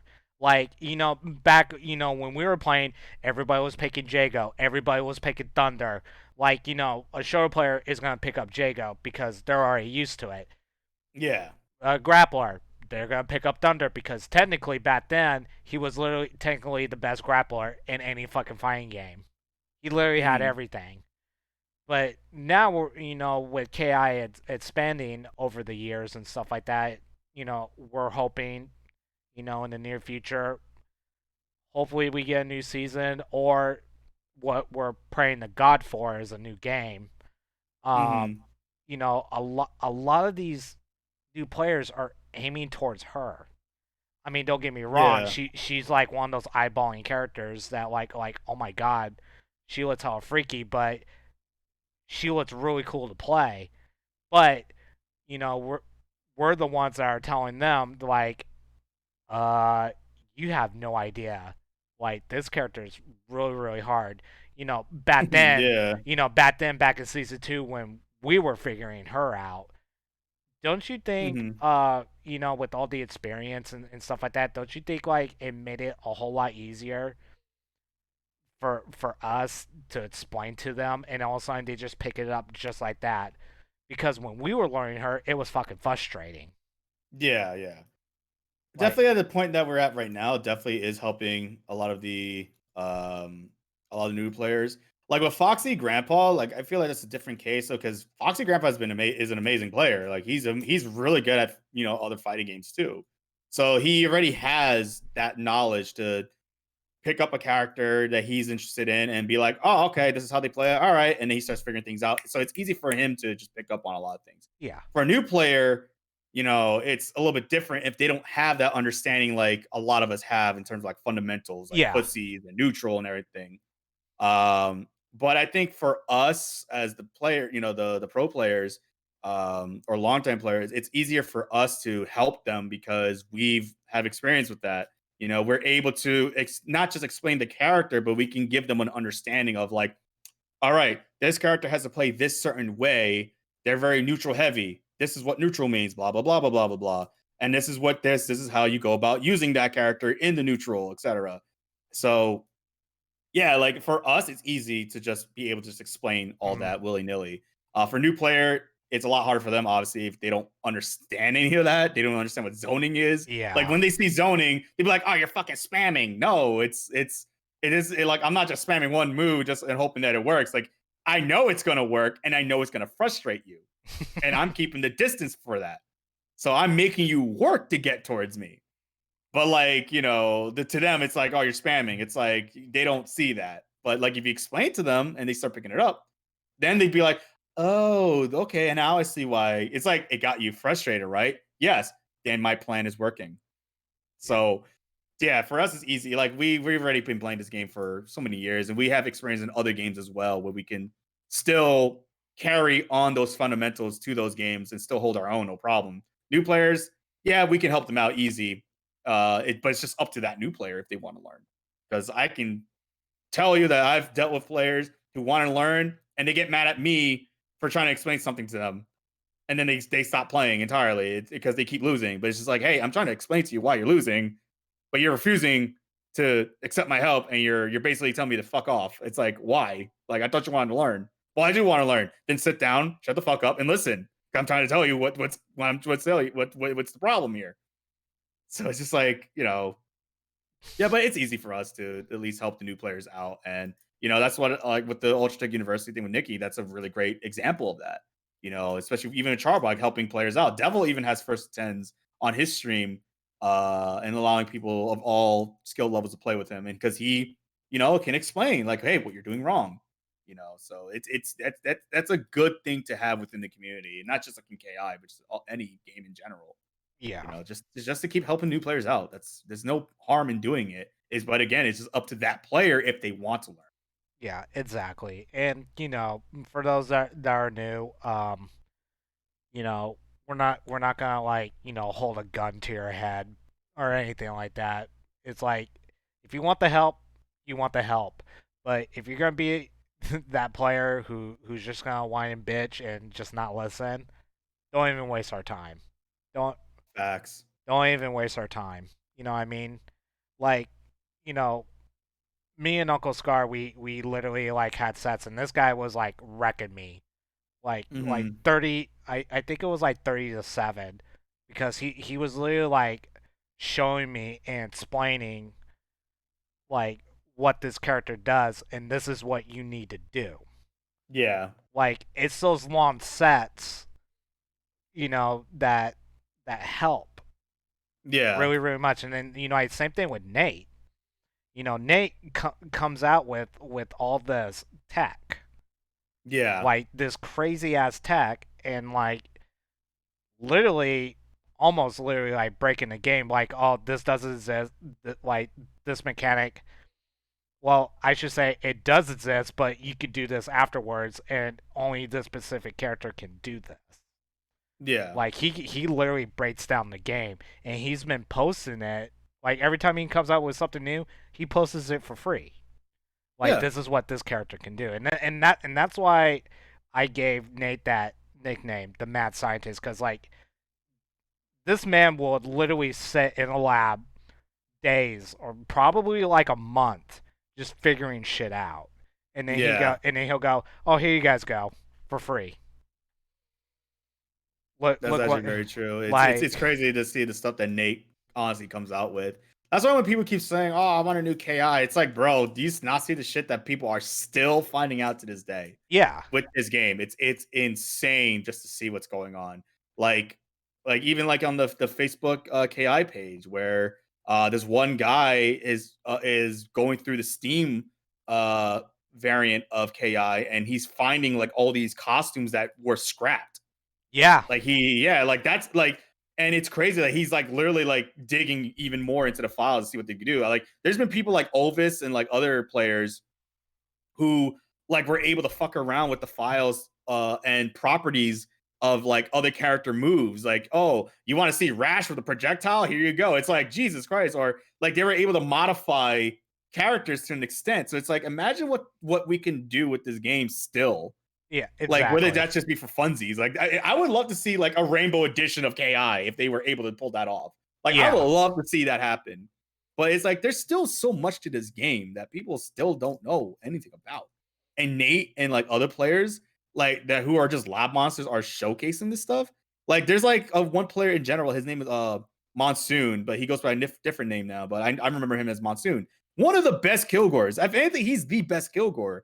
I would love to see him compete but he's just more to himself, but he likes to just showcase tech and everything.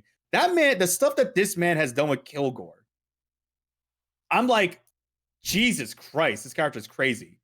Like, I played Kilgore for a little bit because of him. I wanted to learn Kilgore because of him. But it's just like, there's still so much untapped things in KI that people don't know about. And Nate's been doing a big job at that too. The yeah stuff that he found out with Orchid with the what was it? Oh, you try to counter you try to hit me with the counter breaker. I'm just gonna shadow DP within that animation, a frame perfect buffer. It's like what? You can do that? So you're basically punishing the person for being right? Are you serious? So it's just like, oh my god. Oh yeah, and like Latals just pointed out, they unlocked an extra linker RAM had that was removed from the game. yeah I remember somebody showcased that, and I was just like, what? Yeah, so imagine Rom would have been a completely different character if he had that linker Like still in there. he would have been up there on the tier list if he had that extra linker, because right now he just has one. He just moves in. He Yeah, just walks forward. he just walks forward. And But yeah, no, it's interesting though. yeah, I mean, like, we're still finding tats still to this game, even though this game is technically almost 8 years old.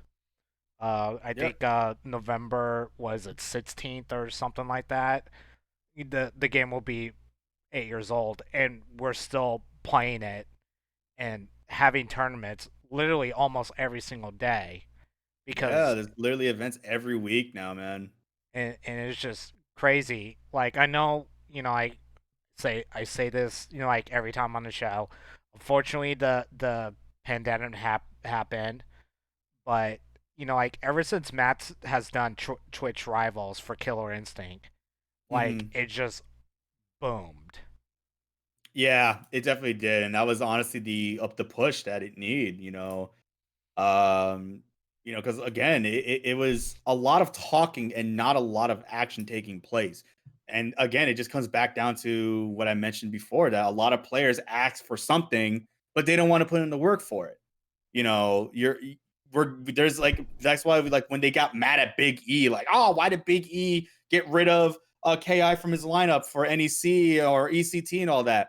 Well, it's because you guys keep talking about it, about going, and then you make no effort to go. It's always, and then you get mad at us, like, oh, it's always the same players that are making top 8.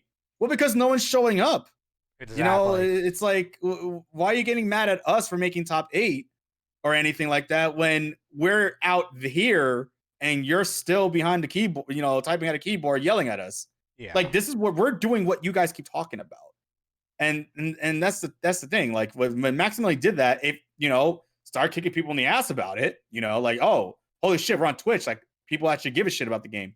Yeah, you can't just talk about it and not show for it, because then you really don't care. You don't care. You're just all talk. That's what it is. You know, like Twitch Rival is a magical event. Like I did terribly, unfortunately. I think that was like the first like O2 I ever went, but I couldn't get mad because I was. It was something that was great for the game, great for the community, man. So it's just one of those things. Like, if you really love the game that much, sign up for these events. Go to these events. I know that's hard to say that right now because of the pandemic, but sign up for the events. This game has great netcode, for fuck's sakes. Like, there's no issue. Yeah, lobby's an issue. That's about it. But like, when you're playing one-on-one in exhibition, it's a grand old time. Just sign up and play if you love this game. Stop talking and not doing anything. And and just stop conjuring up this stupid hate that you have for no reason when you're the cause of the issue. Like, that's what some of these players need to understand, man. Like, most of these like players that you don't see in tournament are like always bitching about, like, oh, like whatever, blah blah blah blah. But it's like, yeah, well, what are you doing? Are you doing anything for it? Like, I can give a prime example. When the Twitch Rival thing happened, there was one friend of a player that's an online player. He was a friend of a guy named Shaolin, whatever, but we know him as Shaolin in the scene. Shaolin's a pretty good player. He's very fucking predictable though. He goes for breaks all the time, so literally you just counter break him to death and you win. Will I say that he's a top player? He's decent. I don't think he'll win a tournament. I don't think he'll get far in a tournament because he's predictable. But he became a laughing stock because he started thinking that he was like this best player because he's number one on the leaderboards every now and then. That don't mean shit. That's just ranked. But he had a friend of his go on Maximilian's video that was announcing who was going to be in the Twitch Rivals. Mm-hmm. And his friend starts saying, oh, like this, if you want to see Shaolin, I think Shaolin will be a great pick. He's the number one player on rank, blah, blah, blah, blah. I chimed in. I was like, I know Shaolin. I'm like, he's decent, but he's not going to get picked for that because he has no online presence. He has no tournament presence. Nobody knows who he is. And it's true. He's never entered tournaments. He doesn't compete. He just thinks that an online leaderboard number one spot or 20 stars that he has means that I'm automatically qualified for Twitch Prime.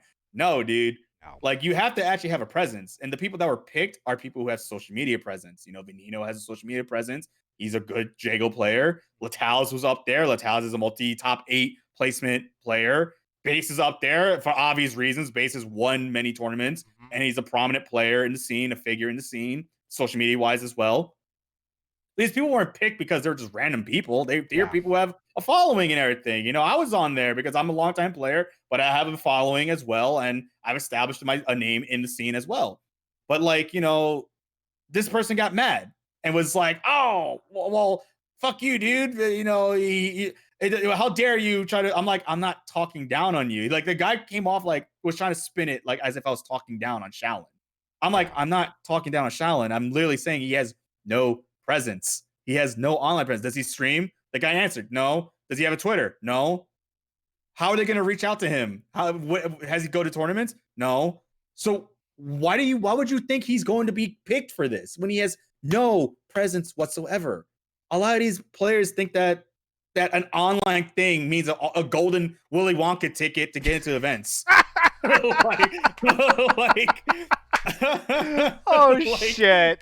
like, I don't understand it, bro. Like, there of course there are players on that I felt like should have been on there. I definitely thought that Alex should have been someone that was on there. Yeah. But Alex, was winning tournaments and everything, but he was just starting to showcase his name and everything. So it's hard for people to keep up with things, especially like if Rick or like Maximilian are not keeping up to date or anything. It makes sense, but like I felt like he should have been up there. But it's just one of the things. It's like you can't talk high and mighty about yourself and expect to get the treatment or whatever when you just don't, like, nobody knows who you are. Like if you don't have a presence, no one's gonna know you. And but the next thing you're gonna do instead, because of that, you're gonna get mad at the game and the community and just start bad mouthing the game. Pretty It's like much. that's not what it is, man. Oh, I'm not gonna support the tournaments because I should be up there. No. Well, do you go to tournaments to begin with? No. Why? How should you be up in the ranks? I don't get it. It makes no sense to me, man. It makes no sense to me whatsoever. Like a lot of where the negativity comes from is just people who just say a lot of stuff, and then when you call them out on it, they get mad. But it's like you're not doing what you're saying you're gonna do. Like you say you're gonna support, you're not showing support. So why are you getting mad? Yeah, pretty much. I mean, like I know like a few people. When I heard Twitch Rivals was happening, I got excited.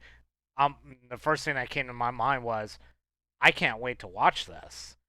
I mean, like a couple of people like DM me because Matt's did explain like why these players got picked, and then like certain people reached out to me and they were like, "You should be on that list," and I was like, "Why?" Because they were like, "Well, technically, Matty, out of everybody, you did the most." I go, "For what?" He goes, "Well, you actually give a shit about the community, and technically, you were the only one that was like doing giveaways." Mm-hmm. And I was like, this was my answer to those people. Mm-hmm. I can care less. And number two, all these guys played in more tournaments than I have. I mean, like the biggest tournament I went to was Evo, and that's where I pretty much met everybody and stuff like that. Didn't make it on my pool. I went 4-2, and plus it was my first Evo, so I got a little nervous. I went 4-2. I was glad I didn't go 0-2. That was mainly my goal. If I got that one win and I went 1-2, fine. That's all I want. I don't care. But they were like, well, you stream this game nonstop and you do giveaways for the community, and I go, well, that's not what this is all about. The reason why these players were picked, because number one, they give a shit about this community, they care about it, just like I do. But you gotta remember, these guys travel, and these guys have been in top eights, and and they drive by that. Me, it's a little different from my point of perspective. It's just one of those things where, like, yeah, I play the game. Yeah, I have a okay Jago. A lot of people say it's hella good. Yeah, to me, I think it's just okay. It's gotten better, but I'm nowhere near top tier. Nowhere near to be a top tier player, and I have stated that on my Twitter before. Yeah, and I will keep saying that until I come to an East Coast tournament, because that's mainly where the heavy hitters go. Or if SoCal Regionals, Papa Valle Actually, I want to give a shout out to Alex Valle. He just had a newborn baby. So Hey. shout outs to Papa Valle for that. Hopefully, when this is all over, we're gonna start going to tournaments and stuff like that. Hmm. And I competing in these online tournaments and stuff like that. Like I understand it's online. What be freaking do, but I just have fun just hanging out with like everybody. Yeah. And honestly, that's all I can ask for. I'll enter the tournament. If I get far, I get far. That's how I look at it. Yeah, Base actually put it the best way ever, man. And I quoted him during the interview that I did on Monday because they had asked, why is it so important for like offline tournaments to happen again? Because I'm going to one this Saturday. It's going to be an offline tournament at TGL over here in Austin. Of course, but of course, they're taking the safety precautions. Mm-hmm. Competitors are going to be playing at stations, but if viewers want to watch, they don't have to stay inside. It's going to be a projector on the outside that they can watch at a safer distance. Obviously, masks are required. If no one brought a mask, well, they're going to give you a mask, so you have to wear it. Yep. So they're taking safety precautions. But I quoted Base, and Base to this day has put it the best way ever because a lot of people always it's in any fighting game community. They always say, "Oh, well, why should we have to go compete, or why do we have to go to these tournaments, or why should we like, or why do we have to enter online?" Base put it the best way. You're literally going to a place with other people who have the same passion and the same love for a game that you all equally like. You are literally surrounding yourself with everyone that enjoy the same thing as you do. Like, what's not what? Why would it not be a good thing to experience? Like like when I went, like that's the one reason why I love these events because Mm-hmm. I get to hang out with Latalis or Base and everybody. People that I don't get to see on an everyday basis. Yeah, like And you see everyone that I once can a shoot the year. shit with. Yeah. So it's like, you're literally surrounding yourself with all these great people who love the same thing that you do. What's not to love? What's not to understand about that? Yeah. I mean, some people don't get it, but like us, here in the KI community, we get it. Once everything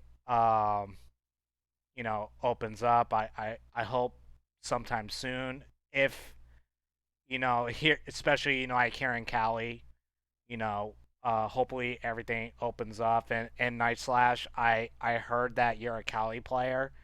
Hmm. Um, Hopefully I run into you at a tournament soon. I would love to get some sets with you Hmm. because that and that's the one thing I love. Like just all of us just coming together and just Yeah. just hanging out and honestly just having fun. Like literally Yeah. just having fun. I mean, you got your event in Texas, and then like I have my things here in NorCal. Like I tried my best. I mean, I Hmm. still get a following here in NorCal of somewhat, but until like something happens, then I'm gonna start doing stuff again.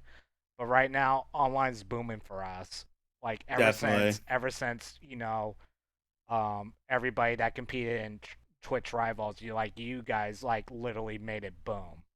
Yeah, and we're gonna keep doing that, man. That's literally up to us as a community, to be able to bring these events for everybody. Like I would love to do something like to help out at a offline in the future if I ever get a chance. Like, because I know because the team and I for the revival, like Tech Decker works with the Juicy Night boy, the crew, whatever I think they're called, out in Florida. He's part of that production team. Nitrox TOs as well as events. He helps with Jabali every now and then TO events in Florida. So it's like, it's a great thing that, to maybe one day, like, oh, maybe I'll do a revival offline one day, just to put on an event for somebody, it'd be a nice thing to do, just to hang out with people again, Yeah. you know. Yeah, hopefully that comes pretty soon. But right now, with the pandemic still going on, but slowly, we're starting to open up. I know President Biden relief. Like if you're outdoors, you don't have to wear a mask because numbers are decreasing and stuff like that. So hopefully, I'm saying by next year, Hmm. that's pretty much what I'm hoping for. You know, like we can all travel again and start hanging out. And like honestly, I really miss that. I really do miss Same. that. Same. Like online tournaments are fun and everything, but it just doesn't have the same feeling as if you're offline, man. I miss hearing the oohs and the ahs and the shit talkings going behind the players, and people just getting mad loud for no reason and shit like that, man. Like you notice like a lot, like just like damn, I really miss the how loud it can be. Yeah, I miss it too. And so yeah, Apex, we're coming to close here. Pretty soon. Alrighty. There's actually one special clip uh I like to play Oh. really quick. Um, it was late at night. Me and him had a couple of drinks, and then and it. Well, actually, we have more than a couple of drinks. I mean, my face is kind of red uh in this video, so if you ever see my face bright red, that means I'm sick or I'm drunk. Most likely, it's drunk because he offered me drinks at the bar because we ran into each other and we started talking, and then I was like, "Hey, can you do a video for me really quick? I need to send it to somebody."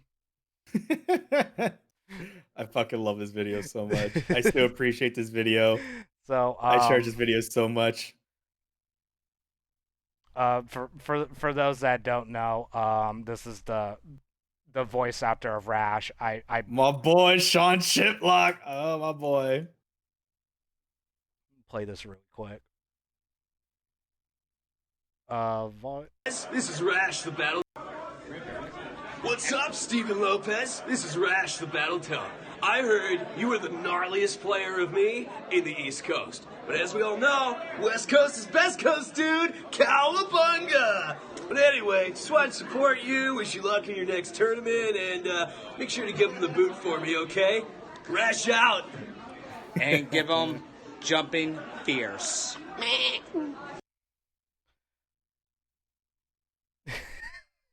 And that's what I just realized, and it hit me there. I was like, wait, Sean also voices the battering ram move too. Because I was like, I thought they just threw in a sound clip of like a goat sound. No, that's Sean acting like a goat as well when he does a ram. Yeah. I still cherish that video so much. Like when I got that, I was like, yo, no way. You got Sean to do that? Really appreciate it again, man. Thank you. we were drunk, and I told you the minute I see him, I was gonna get him to do that video with you, but he just kept buying me drinks left and right because he did see me use Rash during the tournament, but I did not win the tournament with Rash because I had a really dumb matchup, and I'm not a Rash player, so. And then I was like, you know what, I'm gonna pitch Shadow Jago, and that's gonna be the end of that. But he was willing to give me $200 if I won the tournament with Rash. That was the reason why I picked him. But then I was like, okay, fuck the $200. I don't want to lose. Yeah, I was like, I don't want to lose. I go, $200 is great and all, but no. And then Sean was like, how come you didn't pick Rash for grand finals? And I was like, I didn't want to lose. And I go, yeah, I mean, I can do stuff with Rash a little bit, but I'm not that Rash player. I'm sorry. Oh, my lord. I think the funniest thing that ever happened to me in a tournament, like, I felt so bad. Night Slash, I am so sorry for this, bro. But it was SCR, my first time going to the West Coast to play. And Menzo basically gave me all the greeting and everything because he was like, he brought me some of the goods. Mm-hmm. And I remember tournament day, I had to play Night Slash. Oh shit. And I didn't know who Night Slash was at all. But I remember Menzo like hyped him up. He was like literally telling me, like, yo, bro, like, I'm just letting you know, man, he's like one of the best Haganos out here in the West Coast, man. Like, so like, be on your A game, like, and everything. I was like, oh shit, really? Like, damn, fuck. I'm like, okay, so I gotta go against like a really good player. I beat Night Slash like 3-0. And but it was just so funny because like I was pretty high. I played my entire tournament run high off my ass. Nice. Because Menzo gave me a brownie edible. So throughout the entire tournament, I'm just like sitting there just eating on this brownie right before I'm about to play a set. And then that's when he told me. So like I took a bite out of the brownie again. And not the entire tournament I'm high. Like if you look back at the SCR top 8 footage, you can clearly see how high I am on top 8. Because I'm playing against Stylo. Oh yeah. And if you're looking, there are so many times where like I'm covering my mouth because like I can see from the corner of my screen, from my eye, I can see the player cam starts being shown, and I'm not taking my eyes off on the monitor at all. I'm just hyper fixated, and then I see that I'm just like I'm just covering my mouth the entire time. I'm like, yo, don't bust out laughing, don't bust out laughing. Oh my god, it was just so funny because then like I remember like, but it was just so funny because like Menzo's like hyping up like Night Slash a lot, and I was just like, oh shit, like I'm like, dude, I'm fucking high as hell right now, man. I think I'm gonna lose, and I don't remember like what I was doing in that match, but like I beat him like a clean sweep, and Menzo just looked at me like, he's like, bro, what the fuck, man? You just beat like no problem. I'm like, I guess I did. I was like, all right. If you watch, and then I had to play Chronicle, and Chronicle beat me top 5. Yeah, and, I remember. But that. you can clearly see the shift of when I started coming off my high, because I didn't have I already finished the brownie at this point, so like I was already up 1 game against Chronicle, and my high started wearing off when he went to Shadow Jaco. Because there are so many instances where you just see like my Rash just standing there, like I'm not doing anything, like legitimately just like not pressing up, but I'm just sitting there like, oh no, this is bad. I'm like, oh no, I'm like, I'm really slowing down right now. And then like he beats me 3-1, and I do the funniest stupid shit ever. It's like something that you see at a sitcom. I just get up, I shake Chronicle's hand, and I just look at the camera, and I just go, I just shrug for no reason, like as if like I'm on a sitcom for some reason. Like I'm like, what am I doing? But then like I pointed at the top 8 also, like Nikki and all that. And this is when I was me and Nick were on Circa together. Mm-hmm. And I just pointed at Nikki and everyone else. I'm like, I've been high the whole day. How'd y'all let me get 5th place? Yeah, but that was a fun time. Yeah, unfortunately, I couldn't go to that SoCal Regionals. I think that was 2017. Yeah, I think it was 2017. Yeah, unfortunately, I was planning on going on that trip, but shit came up with work for me, so I wasn't able to go. So, but yeah, I think Nikki took that tournament. Menzo got 2nd, and then Chronicle got third. Yeah, Kron got 3rd because Menzo beat him for 3rd place. Yeah. That was a fun tournament, man. Like, no, this not to discredit Night Slash, because that was like a couple years ago. So like again, like that was the first time meeting Night Slash, and I didn't even know who Night Slash was or anything. So like I'm not discrediting him at all. Like he was a really great player. But I was just really high playing him, and I swept him. And but it was just funny because I'm really high, and I'm just listening to Menzo hyping him up really like a lot. Like, yo, he's like the best Ognos in the West Coast, man. Like, you got to be like on your A game, man. You got to like, and I'm just like eating a brownie. I'm like,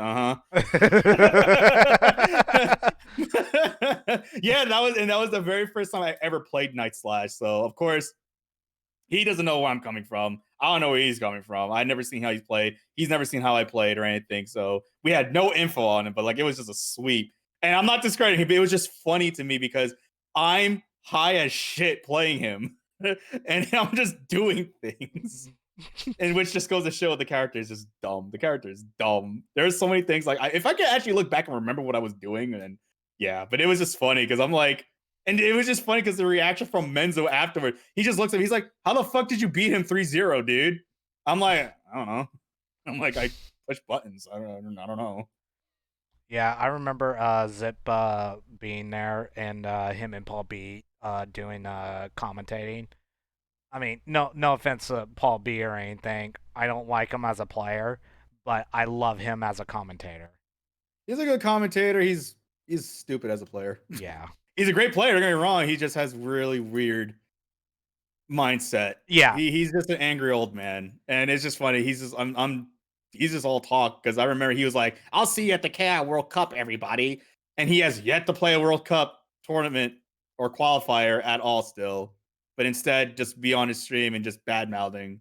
Yeah. It's just like, dude, you literally said at the start of it, "I'm gonna see you at the World Cup, and you're gonna compete in them," and you have yet to do that. But here you are talking about it and just bad mouthing people who are hosting the tournaments and shit. It's like, all right, fuck you, dude.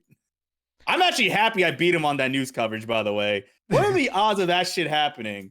Where okay, so if people want to like don't understand what I'm talking about, like this past Monday, Spectrum One, it was a news cast thing that Quincy had set up because they're going to be promoting the tournament event that's happening on Saturday. Mhm.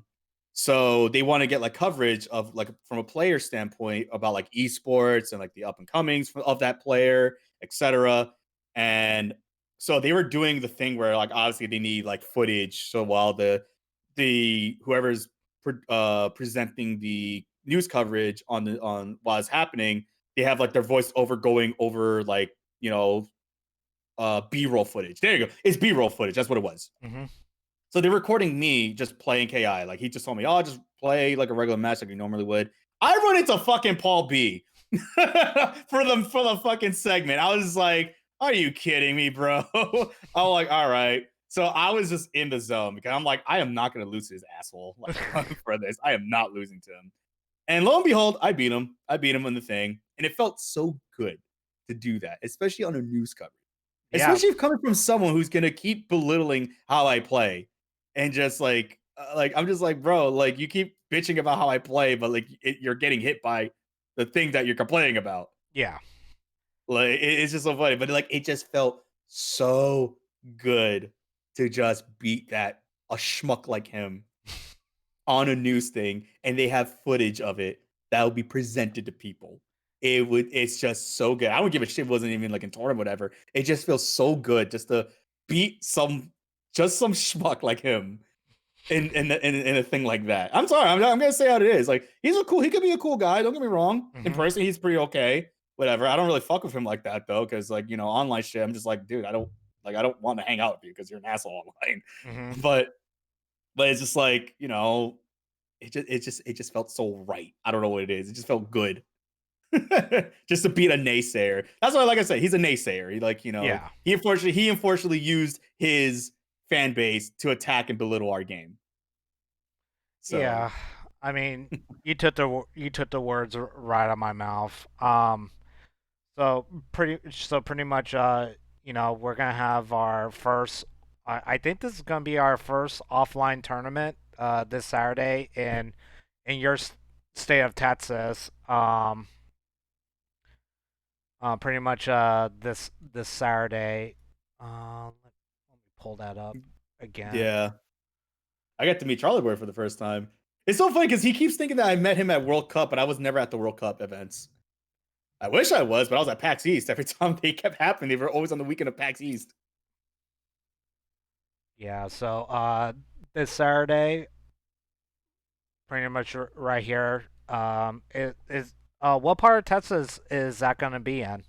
It's gonna be in Austin, Texas. Austin, Texas. Okay.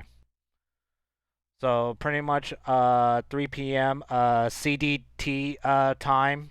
Yes, sir. So pretty much 1 o'clock if you guys are West Coast, and then Mhm. after that you guys are gonna have to figure your own timelines out because I am not a map petition. But if you're East Coast, I think that's 1 hour 1 hour ahead. So if it's at 3 p.m. CDT, it's 4 p.m. Eastern and it's 1 p.m. Pacific. Okay. All right. Yeah, because it's 2 hours. Because when you said 3 for you, it was 5 for me when we started. Yeah. Yeah, so that's pretty much No, I'm excited for it. I'm glad that they are going to be taking the necessary safety precautions to host the events. because not just Ki, they have other fighters there at certain times. But we got to give it like a shout out to Quincy Q Yeah, Style. Quincy, dude. Yeah, he, wanted to put this event. He did the promotional video for it. He's working alongside the TGL crew, the guys, TGL, the Texas Gamer Lounge, that's the arcade. He's working along them to put together this event. And of course, like I said, taking the necessary safety precautions. And hopefully that this ends up being the step in the right direction for our game in general, because it's like, yeah, offlines is obviously still tough to work out right now.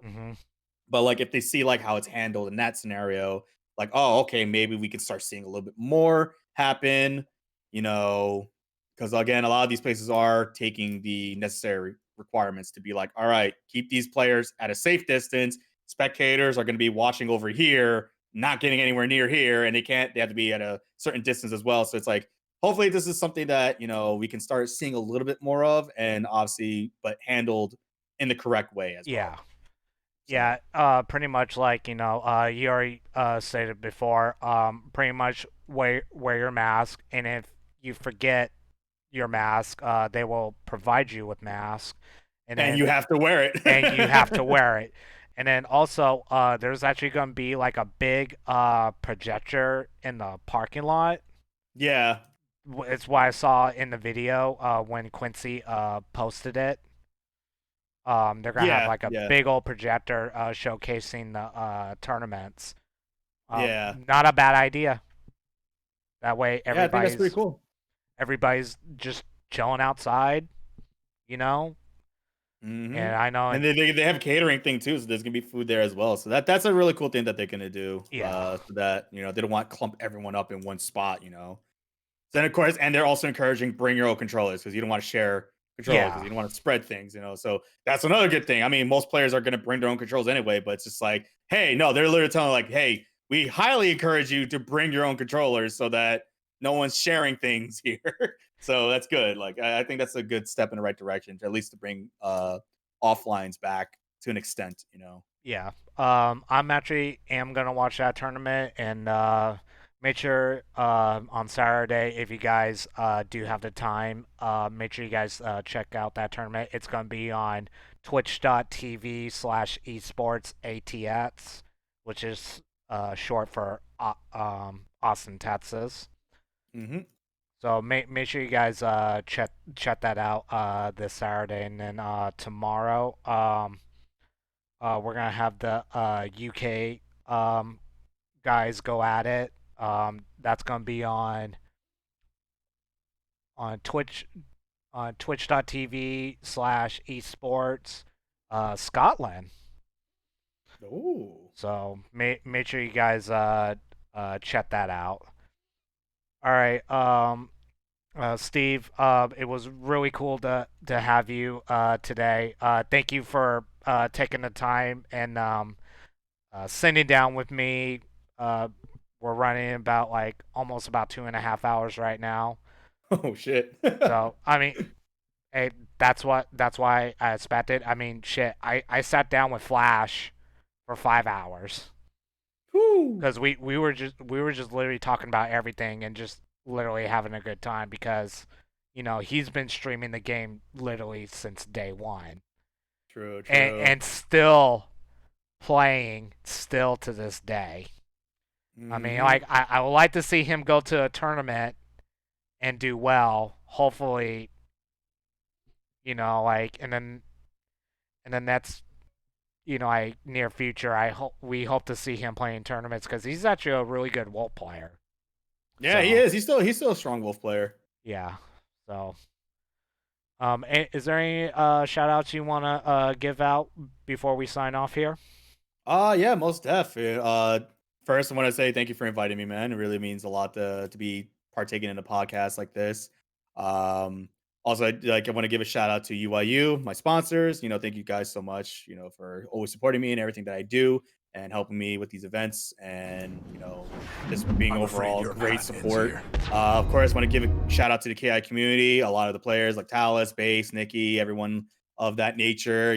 We're still keeping this game strong, and to see a lot of these new TOs tournament organizers starting to show up, to represent like Japan, Australia, Europe. Shout outs to them. Continue to play KI. We're always going to keep saying play KI, bring back KI. It's still being brought back. The game never died. The game was never nowhere near dead. It's still alive and stronger than ever.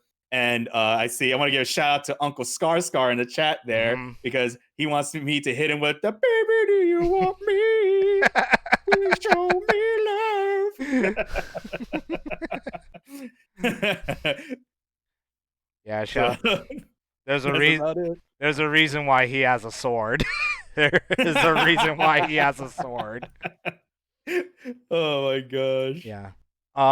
So we know that you got the tournament coming up this Saturday.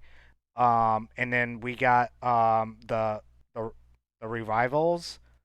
Yep, on the 29th. Yeah, on the 29th. Besides those two tournaments, what's going to be the next tournament you're going to play? I think I'm gonna also play in the Kill Your Instinct one. That's on that Sunday. So, of course, I think I'm gonna do that, and then whatever is gonna come out. I think there's a Digital Havoc one later in the week, but I'm gonna double check. Again, it really got to coincide with my schedule. But I think after this Sunday, right after that, I'm gonna play in the Kill Your Instinct one. Okay. Well, I hope you do well at all the tournaments you go in. Best of luck to you. Thank you so much. You're actually still running pretty good in terms of points and stuff like that. Last time I checked, I don't know if they updated it, but I know Alex V and the Chronicle they've been wreaking havoc ever since the tour has started. I think they're already all qualified at this point. Yeah, so we're pretty much looking for like the next qualifier. So we don't know who that is. It's literally like a coin flip. Pretty much like, I like to see Dayton, like our good old boy Wheels, like win one. Just win one. That's all I ask. Yeah, I'd love for him to win one too. I think he's taking a break from the game at the moment. Yeah, and then please someone sponsor that man. I said it. I fucking said it. I hope he does. Someone sponsor I hope he that gets man. picked up. That's another thing. Also, I actually want to give a shout out to Sneerful. If you guys definitely know him in the community, he's a Kimwu player. Because I'm gonna actually post it up in the chat right now. He and another player ended up making something called the KITracker.com. Him and Shaolin Pretzels, that's the other player's name.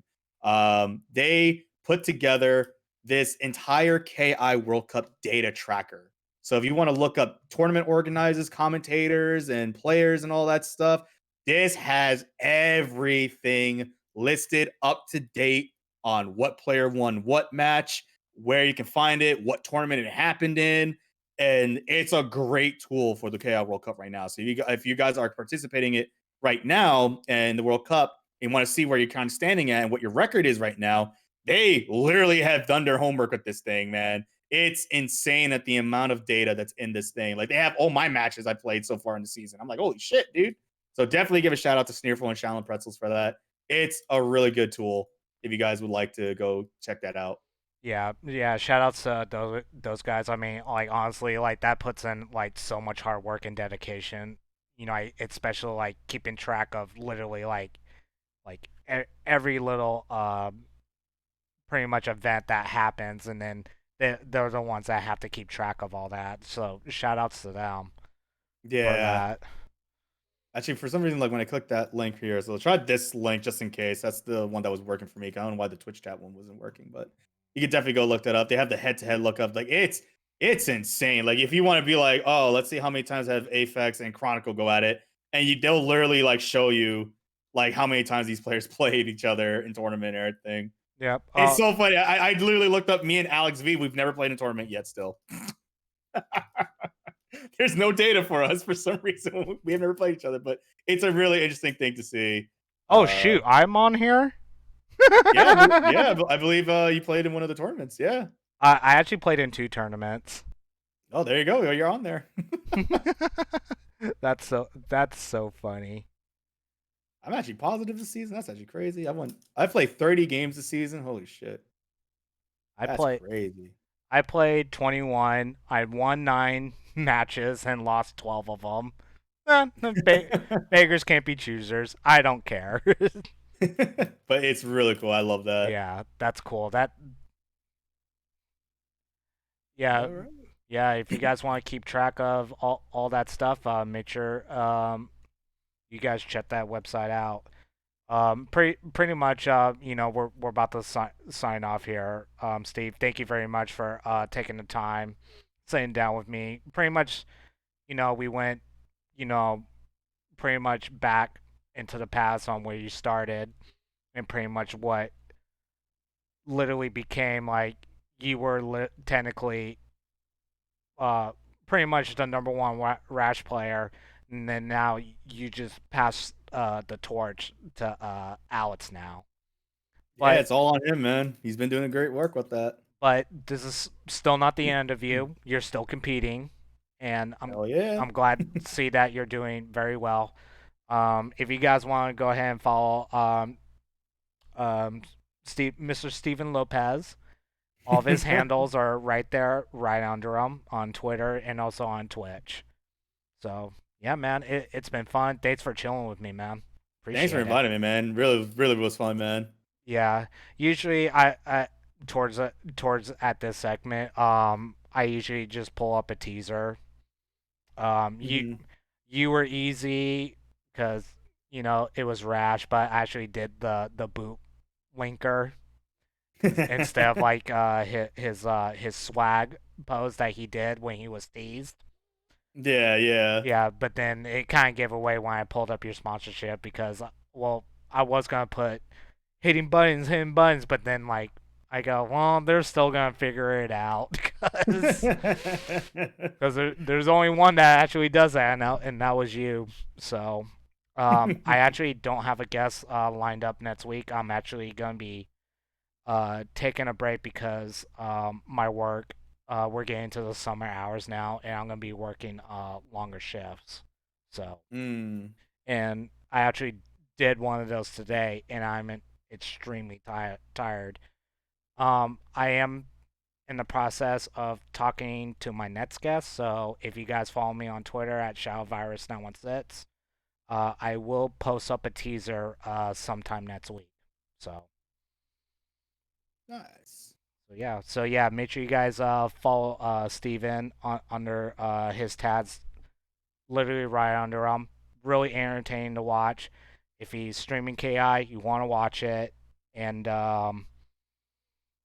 he also does other games, and he also does challenges like fun challenges with his girlfriend, and still the Watts hair. I was like, oh my Yeah, god, I don't know why yeah. you're doing this. Hey, man, my legs were baby smooth after that. That felt great. Shit. Yeah, so make sure you guys follow him on all platforms, which is right under there. Hey man, thanks bro. I appreciate you, man. No problem, man. Thank you so much, man. Yeah, hopefully when all this pandemic crap is over and then a tournament happens, we're gonna chill. And probably play a set finally because I know you've been asking me. Yeah, we need to play a set. We never played. I don't. We've only played like once randomly in ranked. That was it. Yeah, we ran into each other and I was like, Yeah. I don't like this. I don't like this. I think that's that. I never threw a fireball. And you're like, and you were waiting for it. I go, I ain't that fucking Yeah, I player. sat full screen. I was like, he's gonna throw a fireball. I'm like, I ain't throwing shit at you. I ain't giving you free resources. Fuck that. But yeah, Actually, real quick, also a shout out. Twitch Rivals. I know that he's been saying if you guys want to follow me on Twitch and everything, you can definitely find me at twitch.tv/AphexArcade. Tomorrow, speaking of tournament was, because I know you asked about my next tournament, it's not KI related. It's Oh. actually happening before Saturday. Okay. Tomorrow, I'll be on Twitch Rivals for Jackbox Party. I'm gonna be on Twitch Rivals competing. It's a $15,000 charity prize pot, charity of our choices and everything. So I will be on Twitch Rivals tomorrow if you guys want to catch more of me. yeah, make sure you guys tune in for that for tomorrow. Well, sorry guys, I wish I was trolling because it would have popped up already, but honestly, I don't. I'm working on it. work has been killing me. It killed me this past weekend. I was like this close from like, can we reschedule? But I was like, you know what? No, I can't cancel on my boy. So No worries, man. so make sure you guys follow me. You can follow me on this channel, and you guys can follow me at on Twitter at ShadowVirus916. And stop asking me for colors. That's not how you do it. Can I get a Cinder color? Even though I want to play Cinder. Shut up. All right, you guys. Make sure you guys have a good night, good day, good morning, wherever you're at, part of the world. Hope you guys stay safe out there. And remember, guys, you know, we can do this. Let's all be safe. And then maybe one day we're all gonna bump into each other once again. Hell yeah. I can't wait for that day. I literally can't wait. All right, guys. We're signing off. Peace. Peace.